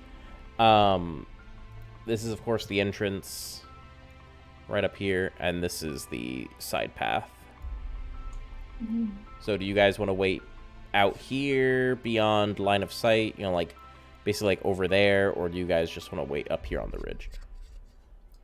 I think ranged folks should hang out on the ridge, and non-ranged, people who don't have as much ranged stuff should hang out by the entrance. Because the only sneaky pathway to go down would be going down here as well. So Yeah. so regardless, Gabbo's going this way. Yeah. Yeah. So how that ridge line, that ladder is not lit up at all. It's complete darkness. It is. Okay, yeah, then I'm not gonna be able to go that way. Yeah, I'll I be guess on the melee users like melee go start up at the entrance, and anyone who has a ranged attack that can actually do some damage stand on the ridge and just give us support. Okay. So who is going all over here? I'm gonna be up there. Okay. I will also be at the entrance. I'll use my melee weapons and provide support for Drax and whoever else is coming through main entrance. I would appreciate that. Since anyone I had to save his ass last time, I guess I'll do it again. I might need the support. So, Gabo is going to be going over here initially. Where are you going, youngest? Are you staying up on the ridge? I'm staying up on the ridge to give support. Okay. Beans? I'll keep an eye on on Podge just in case if an enemy notice something. So ridge? Yeah, Okay. so the ridge. Alright. And... Asher, what about you? Ridge as well. Ridge as well? Okay. All right, Drax. Looks like it's you and me pushing. Looks like into it's the me. entrance. Looks like it's me and you. So, when you I guys might be able get to here, melt somebody as they're over the running to us. course of night, you guys see pretty easily down there. They're not expecting you. You don't really have to roll anything for stealthy yet. But you're all kind of waiting up there in the top. The three of you on the top can see, but you guys are all like stealthed and crouched. Let me go ahead and grab you guys from the GM layer. If I can have the right selection tool, thank you. You guys are all just up there, like crouched down, looking on down, just waiting. And then Podge, you're down here, just like slowly making your way, slowly making your way on over, right down here to the ladder. Can you ping where the hostages are? Right down here. Okay, it's at the back. Okay, I'm sneaking. So, can you go ahead and make me an initial stealth check for me? To get down the ladder Okay.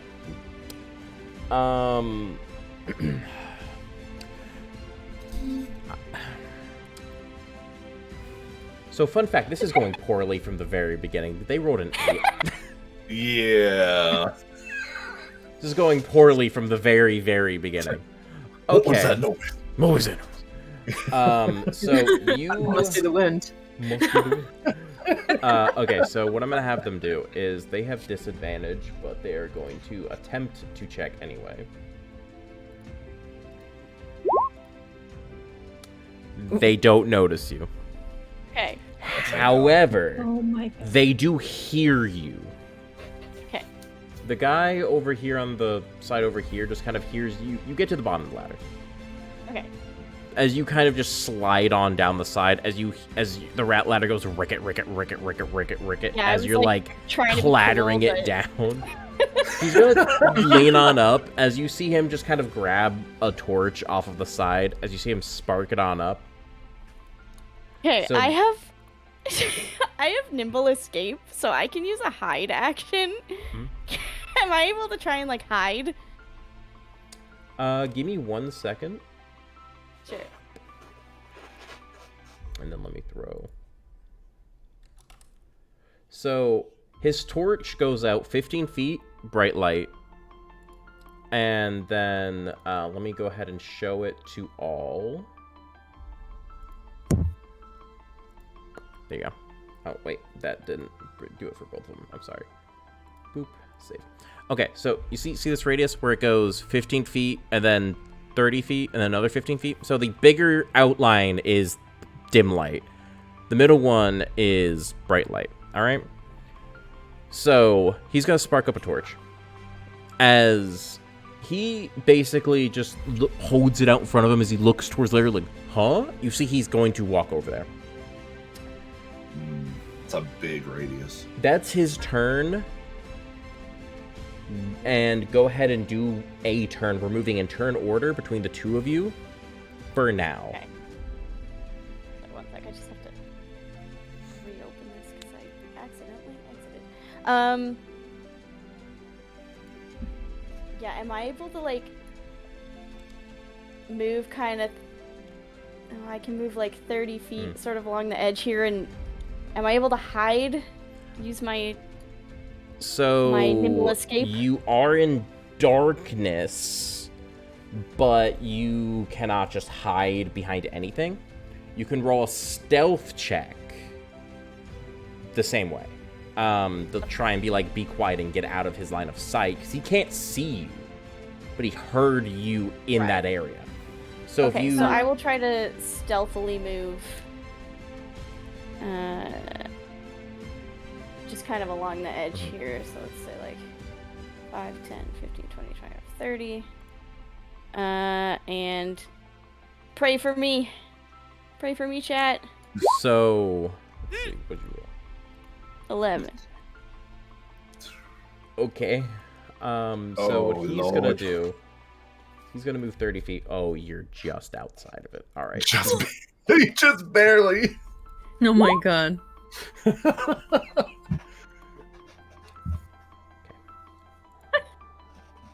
That's a 13 either way. So, okay, so how I'm rolling this is if you get within his bright light right now, you will automatically be seen. Like, he's gonna see you, right? Dim light, he'll have normal again. If you're in the darkness, he'll have disadvantage to see you because he's not blind. He just can't see very well. So he's gonna notice you because he rolled a 13, you rolled an 11. Unless someone wants to give you the help action by making noise elsewhere. In some which way, shape, or form. See, I don't think us at the front can kind of see what's going on. I know so you. it's up to I know the you ones on two the can't. ridge. I'm talking about the boys on the ridge. I can make a rocks? bird call sound. Sure. Go ahead and roll performance. Alright. You got this. Oh no. I believe. Emotional support. Yeah. Can you? Oh, wow. Fun question. Can you actually do that? Are you IRL capable of actually doing that? No, I can only Oh, like. shame. give- Okay. Alright. I'm sorry was, like, for wanting on to the- add immersion. Okay, so upon seeing that this is going fucking poorly, trying not to get them caught, you put your hands together. You're like, oh fuck, whistle, whistle, whistle, whistle, as you just start making bird calls and shit. I'm gonna go ahead and roll just a flat wisdom check for them. Just actually, no, I'll make a charisma check to see if they buy it. They do. They do. Go ahead and roll advantage. So go ahead and roll another stealth check there. Okay, I just imagine them like, oh, that's a funny sounding bird. So it's advantage. Forget. Yeah, go ahead and roll that stealth check again. But me? Oh. 17. Okay, good. As he's about to see you, like, you see him, like, look around as he sees you run. He's like, huh, what the... As he hears the, like... He doesn't really register in his mind yet, but he's like, Here, what? let me just give you the most weirdest bird sound, just for immersion. There you go. Okay. Let's- So you're out here making that noise as he just kind of, like, looks around. He just kind of holds the torch up into the sky, looking around, like, what in the fuck? As he's just looking. Must be like, God, birds are out at this time of the night. Like, must be an owl. Go ahead and take your turn again. It's a weird sounding owl. I'm moving. Okay. He's gonna move, like, over here as he just looks around real quick. Go ahead and make another stealth check. Oh. Oh no. Okay, Damn, I'm I'm stinky. gonna give you advantage because no one else has noticed you, and you are in darkness, and this is really not for him; it's for everyone else. Okay, you're fine. So They're all just entranced by the alerting the bird guards. noises. The clap of my ass cheeks keeps alerting the guard. It's like I'm a goblin and I'm dummy thick. so The clap of my thick. ass cheeks keeps alerting the guard. Oh, I'm so gobby thick, and the clap of my green little ass cheeks keeps alerting the guard. Someone make an animatic, please. Bill So- winds up in the register. God fucking damn it. Oh my god. Okay. So as you're just making your way on down, like just slowly making your way on down, you hear you're making noise via just like hitting rocks and whatnot, but you actively make an attempt to stop being fucking loud. I go, damn it, Podgy, stop singing your sneaky song. Yeah. Maybe that would help you. As this guy, kind of gets on up, starts walking over here, it's like, hey, what's going on over there? Do you see anything? He just kind of looks on back at him, as you can just see him turn around with his torch and go, I don't know, I thought I heard something. It's like, is it a bird again? Yeah, I think so. Fuck it, must have been the wind. As he just starts walking back. Not the Oh, to be brightest blissfully band. ignorant as this guard. A couple of the guards move around as they're performing various tasks. Alright. Damn, bro, this guard kind of stupid though. He'd be dummy thick. Alright, go ahead. Go ahead and Different. move your 30 feet, or as you will. So I'm moving to, I guess they're like here, you said? Sure. They are within that very tent. Okay, well, I'm gonna like approach the back of the tent. Now it's like a slanted tent, like the bottom hits the ground. It's like a the back is tied to the ground, the front is like slanted upwards, so that's how Okay. it works. Yeah. I'm Open gonna- on the sides. So Podge is like gonna like get on her hands and knees in the dirt and kind of like crawl up to the side of the tent and just be like, "Shh, I'm here to save you." Can you roll me a persuasion check? Yes. Oh, this Oh, could be Lord. bad. Sleep paralysis demon. Oh, no! So, can you also roll me an intimidation check? Oh my god. Oh no! You gotta Okay, good. I was wondering if you were gonna accidentally jump scare them, because you snuck up on their ass. However, you kind of peek your head out the corner as they're already looking in your direction. Like one of them's already facing you.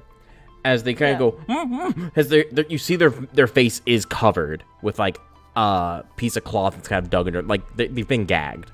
As the merchant that you're looking at kind of looks over at you, as he seems to be like heavily bruised across the face. His clothes are tattered. As like you're like, I'm here to save you. As he just kind of looks around, looks behind him, look at the guard outpost. He's like nods furiously. You get a better look at the individuals here. You see a younger woman and a older woman there as well, both in very similar conditions as he is. I just imagine Podge with Anya's face from Spy X Family. Yeah. The face, the little smug face. Yes. You notice God, these two no. kind of are walking on over here. They appear to be talking. If you want to hear them, go ahead and roll me a perception check. Otherwise, don't bother. Man, that's a weird. I'm down to listen. Close enough. The guy who asked the torch dude before, kind of looks at him. It's like, you know, you're getting a little jumpy. Is it from the last time you were out there? It's like, he kind of takes the torch and just kind of like dunks it into opens up the lid of a crate, dunks it into some water. You hear the tss as he just kind of shuts the top lid of it, which now is no radiuses. As you see the light right here. Actually, you know what? I'll just make a special one of these boys. Copy, paste. I'll put it right there. And I will give him the same radius so you can see where they are. So you can see like how big the campfire is my point. Okay, there you go. So you are basically like right there. And I'll say these two boys at the top have basically the same thing. Well, no, I'm sorry. They're actually in darkness. They're like looking off into the edge. But Thank God none of them need to go to use the bathroom. So I'm gonna take advantage of the fact that I'm small and like hide behind these hostages as I start to like work on untying them. Go ahead and roll me a stealth check. Sure. Can I send a message to Podge with my Yeah, spell? thank you, God. Oh, there's the roll. Isn't that a 30-foot distance? No, it's 120. 120? Okay, you should be. Okay, yeah, you are. Because of the height and everything, you are just within range. Okay, I said, are you okay, Podge? You can reply, no one else will hear. Yes. Okay. So, what are you using to untie them? My Are you little like fingers. cutting them free, or are you trying to actually like untie them? I don't have any knives. Okay. Okay. I have a dart, but Go ahead that's and about roll it. me sleight of hand then. Sleight of hand, baby. Oh, Okay. Oh, hey. Nice. I have nimble little goblin fingers. Pogger. So you hear these two talking about a time when he went out on a ambush, right? And they had a monster encounter. You know, it was middle of the night, you know, some fucking skeletons bursted out of the fucking ground one night after like a weird supernatural event. It spooked him ever since. He's been real jumpy ever since then. He's real sorry about it. You know, he's wanting to get over this. The other dude is just consoling him, telling him it's okay. You know, they're best friends. You know, he just needs to relax. This is why he advocated for him to be in camp. You know, he doesn't deserve to be out there in the field, you know, getting into danger. You know, he's a good guy at heart. He knows he's just out here doing this to feed his family back home. All this, that, and the other.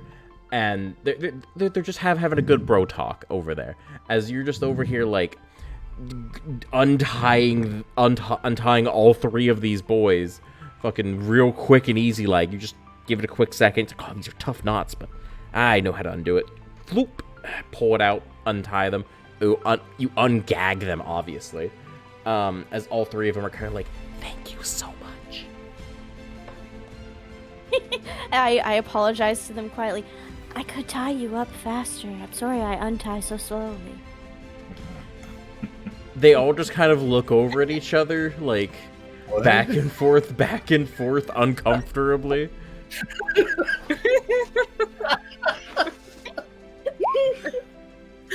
I swear to God.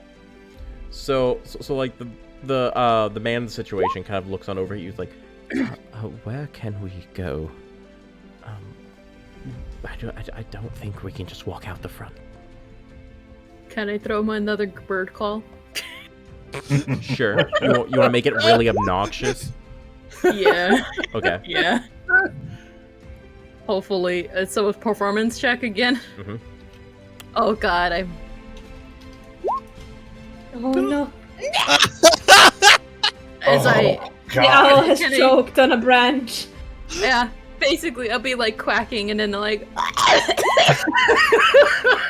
They buy it though. So okay. All right. That's a sick bird. Can I stop having all of my okay? So I think all VTubers understand the struggle of like accidentally like playing D&D and being a DM and like pressing the fucking buttons on your keyboard to do math and then accidentally having your expressions go fucking apeshit. That's been me all session. Okay. Anywho, I just wanted to say that. It has not been intentional. Anywho, so you're just out here, up here on the ridge, on the ridge, going, caw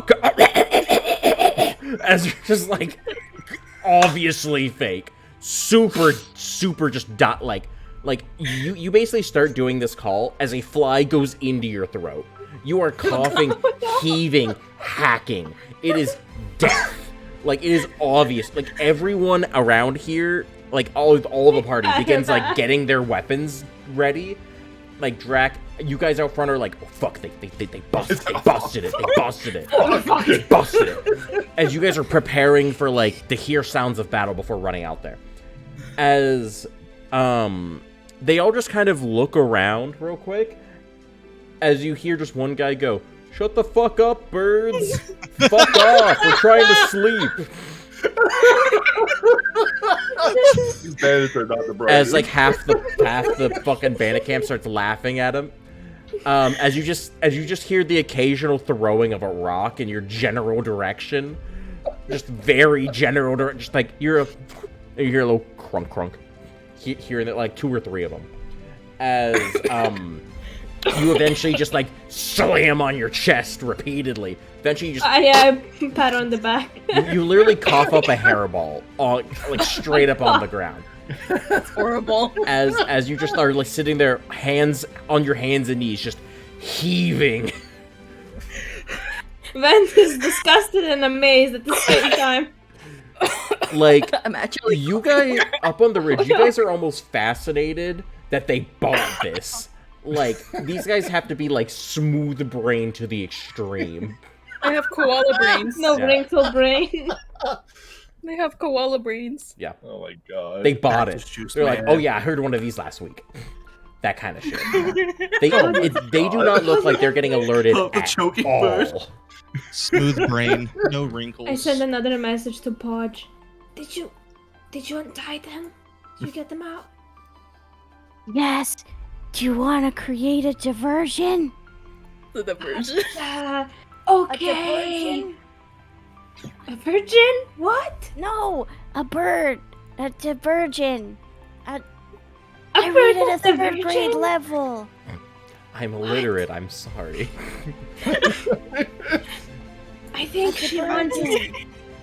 I think she wants us to make a diversion so she can get the hostages out. I Oh, think it's okay. boom time.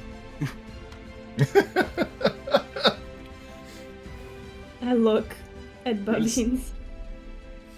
I'm pretty It's sure like, it's pronounced you know what to do. diversion.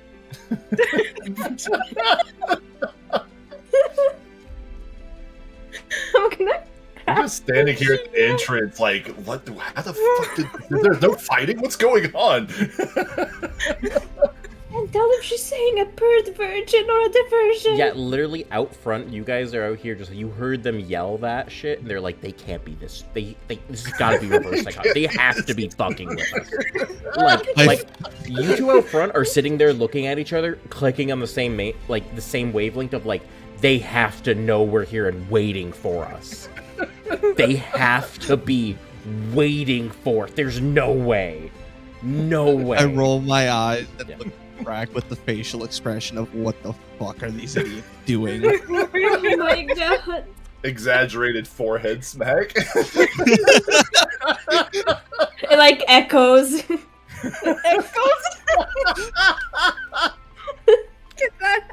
Hey, Drac, can you roll me a strength check for me? I just caught myself upside the head. I'm not joking. Okay, I got you. No, don't crit, please. I'm gonna hurt myself. Can you roll me a stealth check for me, please? Yes, I can roll it. Crit, nat 20. This is a nat 20. Oh boy, here we You go. got this. Can you Oh, that also heavy armor, can you though. also spend me a divine smite, please? I'm kidding. Okay. No, it is audibly loud. But it just kind of stings a little bit. No one heard it. You're fine. I was like, oh, fuck, Imagine did they that's do what gets that? you caught. Yeah, I know. The forehead slap, not the hacking and coughing and like dying. No, that's just a weird bird. No. The forehead, that's an enemy. Here, this I Oh was yeah, like, that what was one. That one. Oh, my face hurts from laughing. Oh, that was great. That was great. Oh, All right, dear. Podge, are you gonna get the hostages out? Yeah. Oh, wait. So I'm gonna lead Distraction. them back Back the way you back came. behind the tent and sort of kind of go back the way we came. Okay, go ahead and roll me stealth. Okay. Stealth. Here we go. Pray for me. Ha! Hey, bird, you want to make another bird call? Or throw a bomb or something. Can I make a minor illusion of a bird call? A majestic bird Yes, sure. Go ahead and roll me performance regardless. Really big one. Really? Actually, do you have to roll? Can you post it in I chat? mean, for me? no, it just says, Can you click yeah, there you go. Let me see.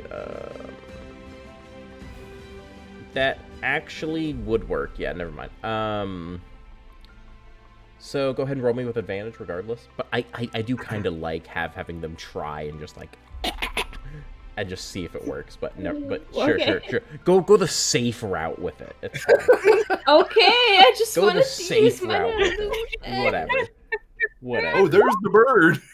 Oh, Oh, there's the God. bird. I mean, regardless, you're fine. You're fine. But That's a lot of birds. go ahead and roll that stealth check with advantage. Or go ahead and roll it again.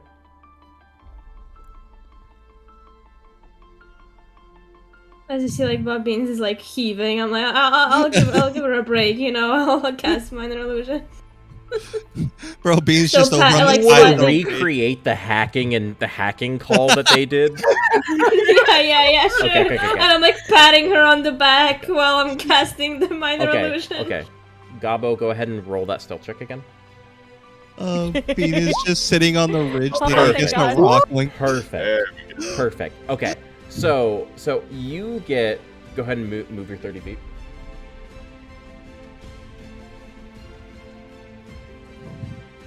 Okay. So you have the two closely behind. So you have those three people closely behind you. Yeah. As you do, you hear the hacking and wheezing come out again. It's basically just as if it replayed on loop. And everyone in the camp is getting pissed. You see people waking up because of it. As they are coming out to be like, yo, shut the fuck up, birds. As people are like moving over here, like coming. I make it move. Like, I Well, move you up can make a to- sound. It wouldn't be Yeah, an actual here. image. You can do one or the other. Yeah, like the um, sound move. Yeah, it's like moving throughout Okay. the sky and shit. Yeah. As like you straight up like have it just screaming for just like the entire Screech of time. Pain. People are like yelling, like get out of here, throwing rocks and whatnot, and everything. As you just, I'm just gonna give it to you. You get back up the ladder with them. This whole time, as they're all just like out here in various locations, just like throwing rocks at the fucking area up here to try and Getting get their them fists up to the sky, like. Podge looks at the hostage and he goes, "Wow, that bird sounds really sick." down. Yes. You actually see more people coming outside just to yell. Okay, stop delusion. Stop delusion. Vilvine looks at the map made earlier and looks at the many people like, that's a lot more people than I thought. Yeah. And by the way, hey, guess isn't what? even out there. As you get the people up to the top of the ridge into relative safety, and I'll add their tokens in next session. Now that they're safe and every single one of them is pissed to high hell because of the birds, but they don't know you're there, that's where I'm ending the session for today. Okay. Alrighty. Oh my god. Oh my 11 people. There is no way in hell anyone should ever believe that noise. They did. They did. They do. They have no idea. They bought it. Such luck.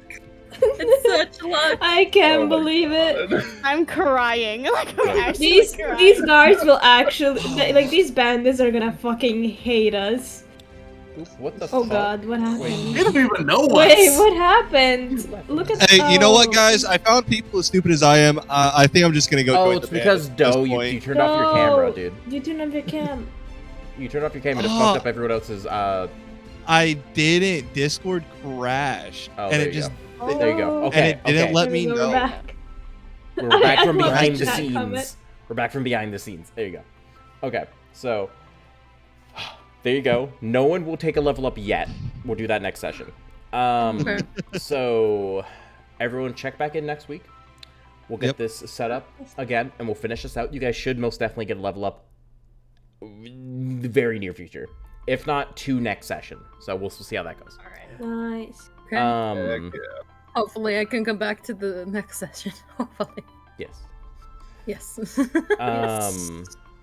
I hope everyone in chat has had a wonderful time, and I hope everyone has enjoyed.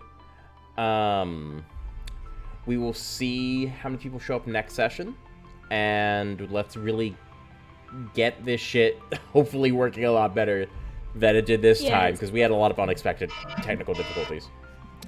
But I hope everyone has had a very good time inside chat. Thank you all for showing up and stopping on by. A quick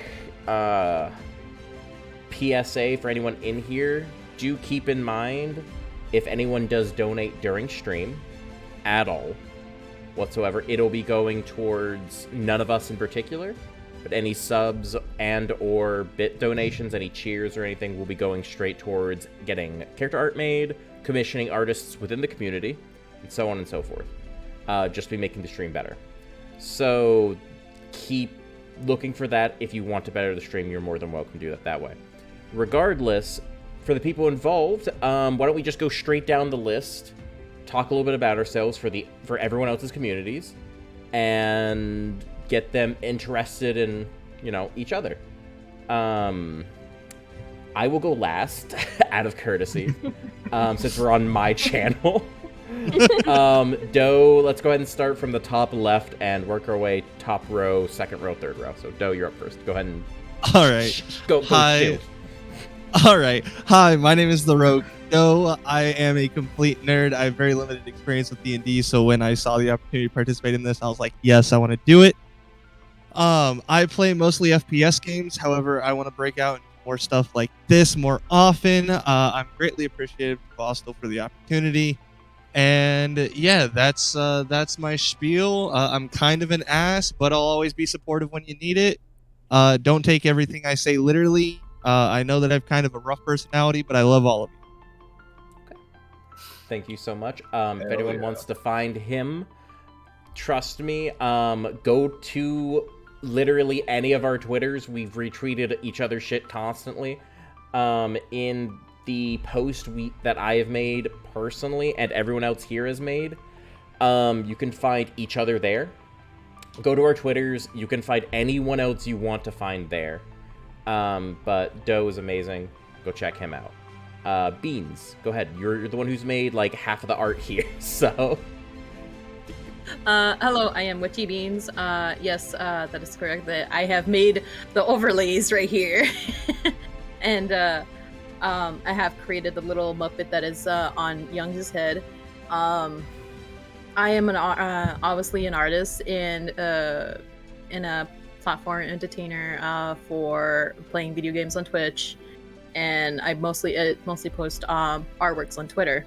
So when I first have interest of of the VTuber D&D, that was like first thought and inspiration, and I had trouble finding it until Vostel here is opening one, and I was like, oh yeah, let me take the opportunity. So I was really fortunate to be in this group. So I really thank you so much for letting me join in. It's so much fun. Okay. Yeah. She is actually the one who made the poster that, the first poster that came out, that got really hyped up. The really, really good one here. Actually, let me show you guys right here, in front of everyone. Really beautiful. Real quick, I'll just throw it up on screen for you guys to get a good look. Let me grab it. It is right here. This. It is amazing. You guys can find more of her work on her Twitter, as well as, if she has comms open, go fucking get them. She isn't the only artist here, so, give credit where it's due. but she does fucking amazing art. Go fucking check out her shit. It's amazing. Okay. So, next on up down the ladder, you can go whenever you'd like.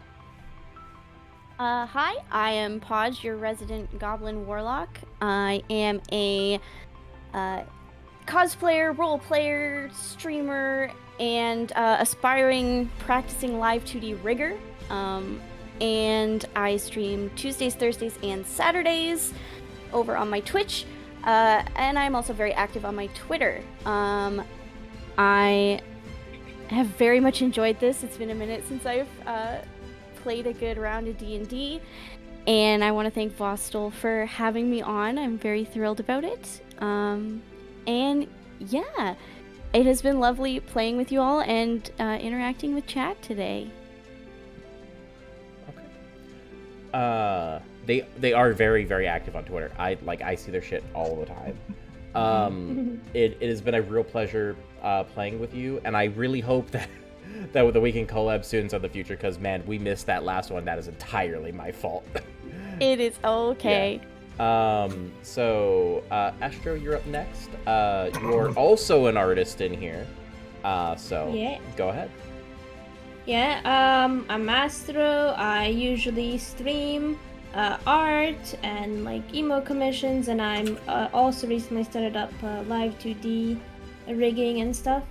And I inspire to be. Oh, this screen is covered. Yep, don't worry, I'm putting up the image you made. Yeah. And just really I plan on going into gamer animation eventually. And yeah, I love my small little cozy community. And I've been, D&D has been a big inspiration for all of my work. So yeah, D&D, big part of my life. Okay. They actually made the starting sin screen for this. It was really, really, really good. I was not expecting something of this quality. Same as with Beans, like this shit. I didn't expect anything, honestly, to be made, and they have both knocked it out of the water. And this one in particular was really, really high quality, really nice rendering. Absolutely, give them all your money, honestly. Just go. No, please don't. No. No. I refuse. Keep your money. No, I mean, like, go buy art off of them. Go. Give them all of it. But they both did some really good shit. I'm really, really excited to work with, like both of them into the future, when it comes to, this campaign and whatnot.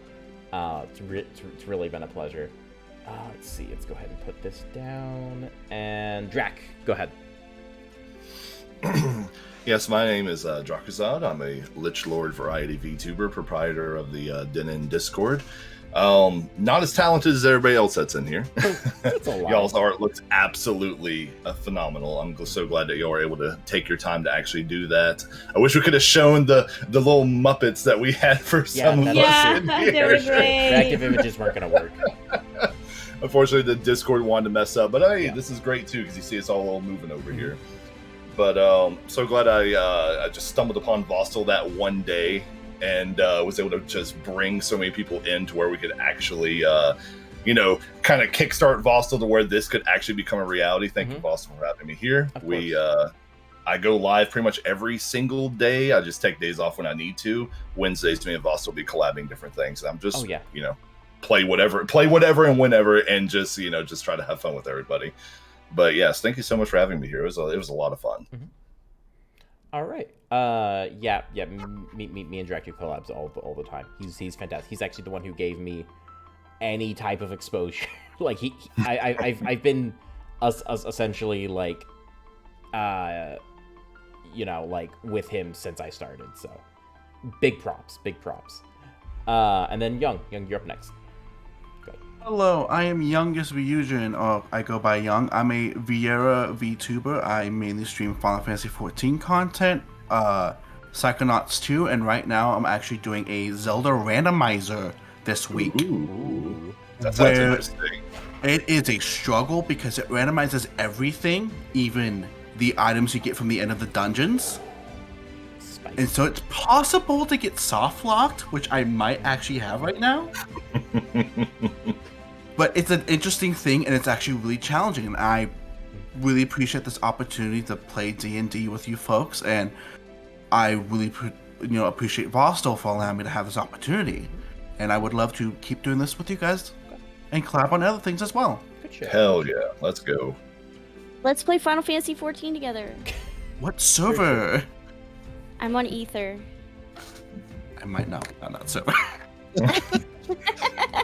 No. But it really has been really interesting playing with Young. I think their whole process is fucking insane. Like, they've written a lot of backstory. I'm sad I really didn't get to read it because they posted it to me like right before game. Oh yeah, I'm going to read that. Like dead when we're ass done. right before game. So I couldn't. Yeah, I didn't have the time. the journal thing, right? Yeah. Yeah. I have Yeah. like 5 pages going on. Like as we're playing, I my kids will just read it. legit- I will read it. Don't you worry. I will read it. Like as we're playing, my kid was actually legit writing in when there's time for her to do it. Good. So there's like little notes here and there about certain events happening. Like as the stealth session was happening, she was writing down like, okay, nothing's happening, but the screaming our direction. What's happening? What's going on?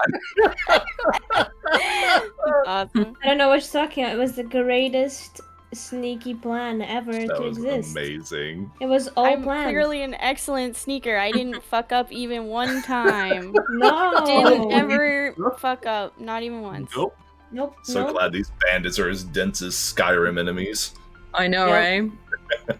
I'm making Dear Journal, making 9 bird p.m. calls. Oh, I shit. thought I Hodge was fucked up. stupid. 503, being covered, but now she's dying from coughing. 504, Yeah. these bandits are stupid. They're buying it. They're all smooth brain, 2 brain cells between them. Yeah. It's a good thing the bandits are stupider than a goblin.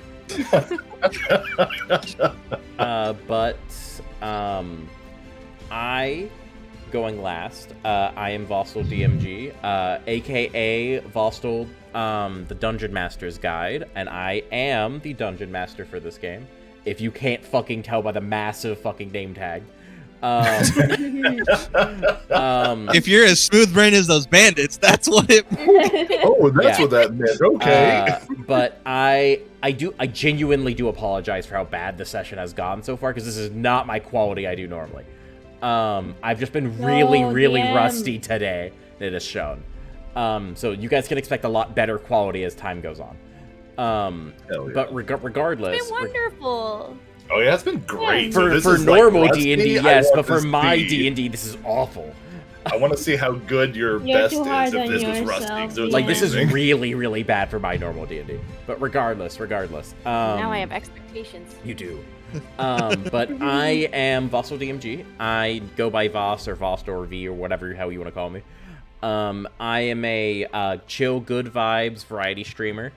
I do lots of video games on my channel Monday through Friday, 10 p.m. EST. I do stream with Drac like every fucking Wednesday and more Hell yeah. usually. And we are just good vibes most of the time. I do like talking about D&D on my streams. Feel free to drop by and talk about whatever. I'm more than happy to do it because I'm a full-time writer and professional dungeon master. I know today was really shaky with a lot of things, but, you know, it's my first time streaming D&D. Yeah. Oh, it was But- fantastic. Don't be too hard on yourself. Listen, I have expectations for myself, so I am. Hey, drop Now- them. Now we know. I know. But Big vibes. if anyone here wants to stick around, we stream a lot, sometimes off the cuff. But I really do appreciate everyone for stopping on by. It has been really, really, really fun streaming with everyone here, and I really, really hope that everyone here decides that they want to stay for the main series campaign Yeah. after this, which more details will come with that. By the way, if anyone wants to post art for this game, like fan art for this game or animax for this game, post it under this hashtag, either Trouble in the Dunes art or just the abbreviation TID art, and then you can post it there and we'll see it. You can also just add us, really. and we'll also be fine. We're all retweeted at that point, I'm sure. Yeah. So we'll be spammed with affection and Yes. love and retweets. Please do. Would love to see it if you have the time and you wish to do Yeah. it. But this will be coming back on next Monday. And same time. So if you want to stay updated, either go follow the other people and watch their stream to come in here, or you can just come right on in here, regardless, however you wish to do it. But yeah, we're gonna go ahead and sign off. Thank you all for coming, and check out everyone related. Bye, everybody. Bye-bye. Bye. Bye. Have a beautiful time.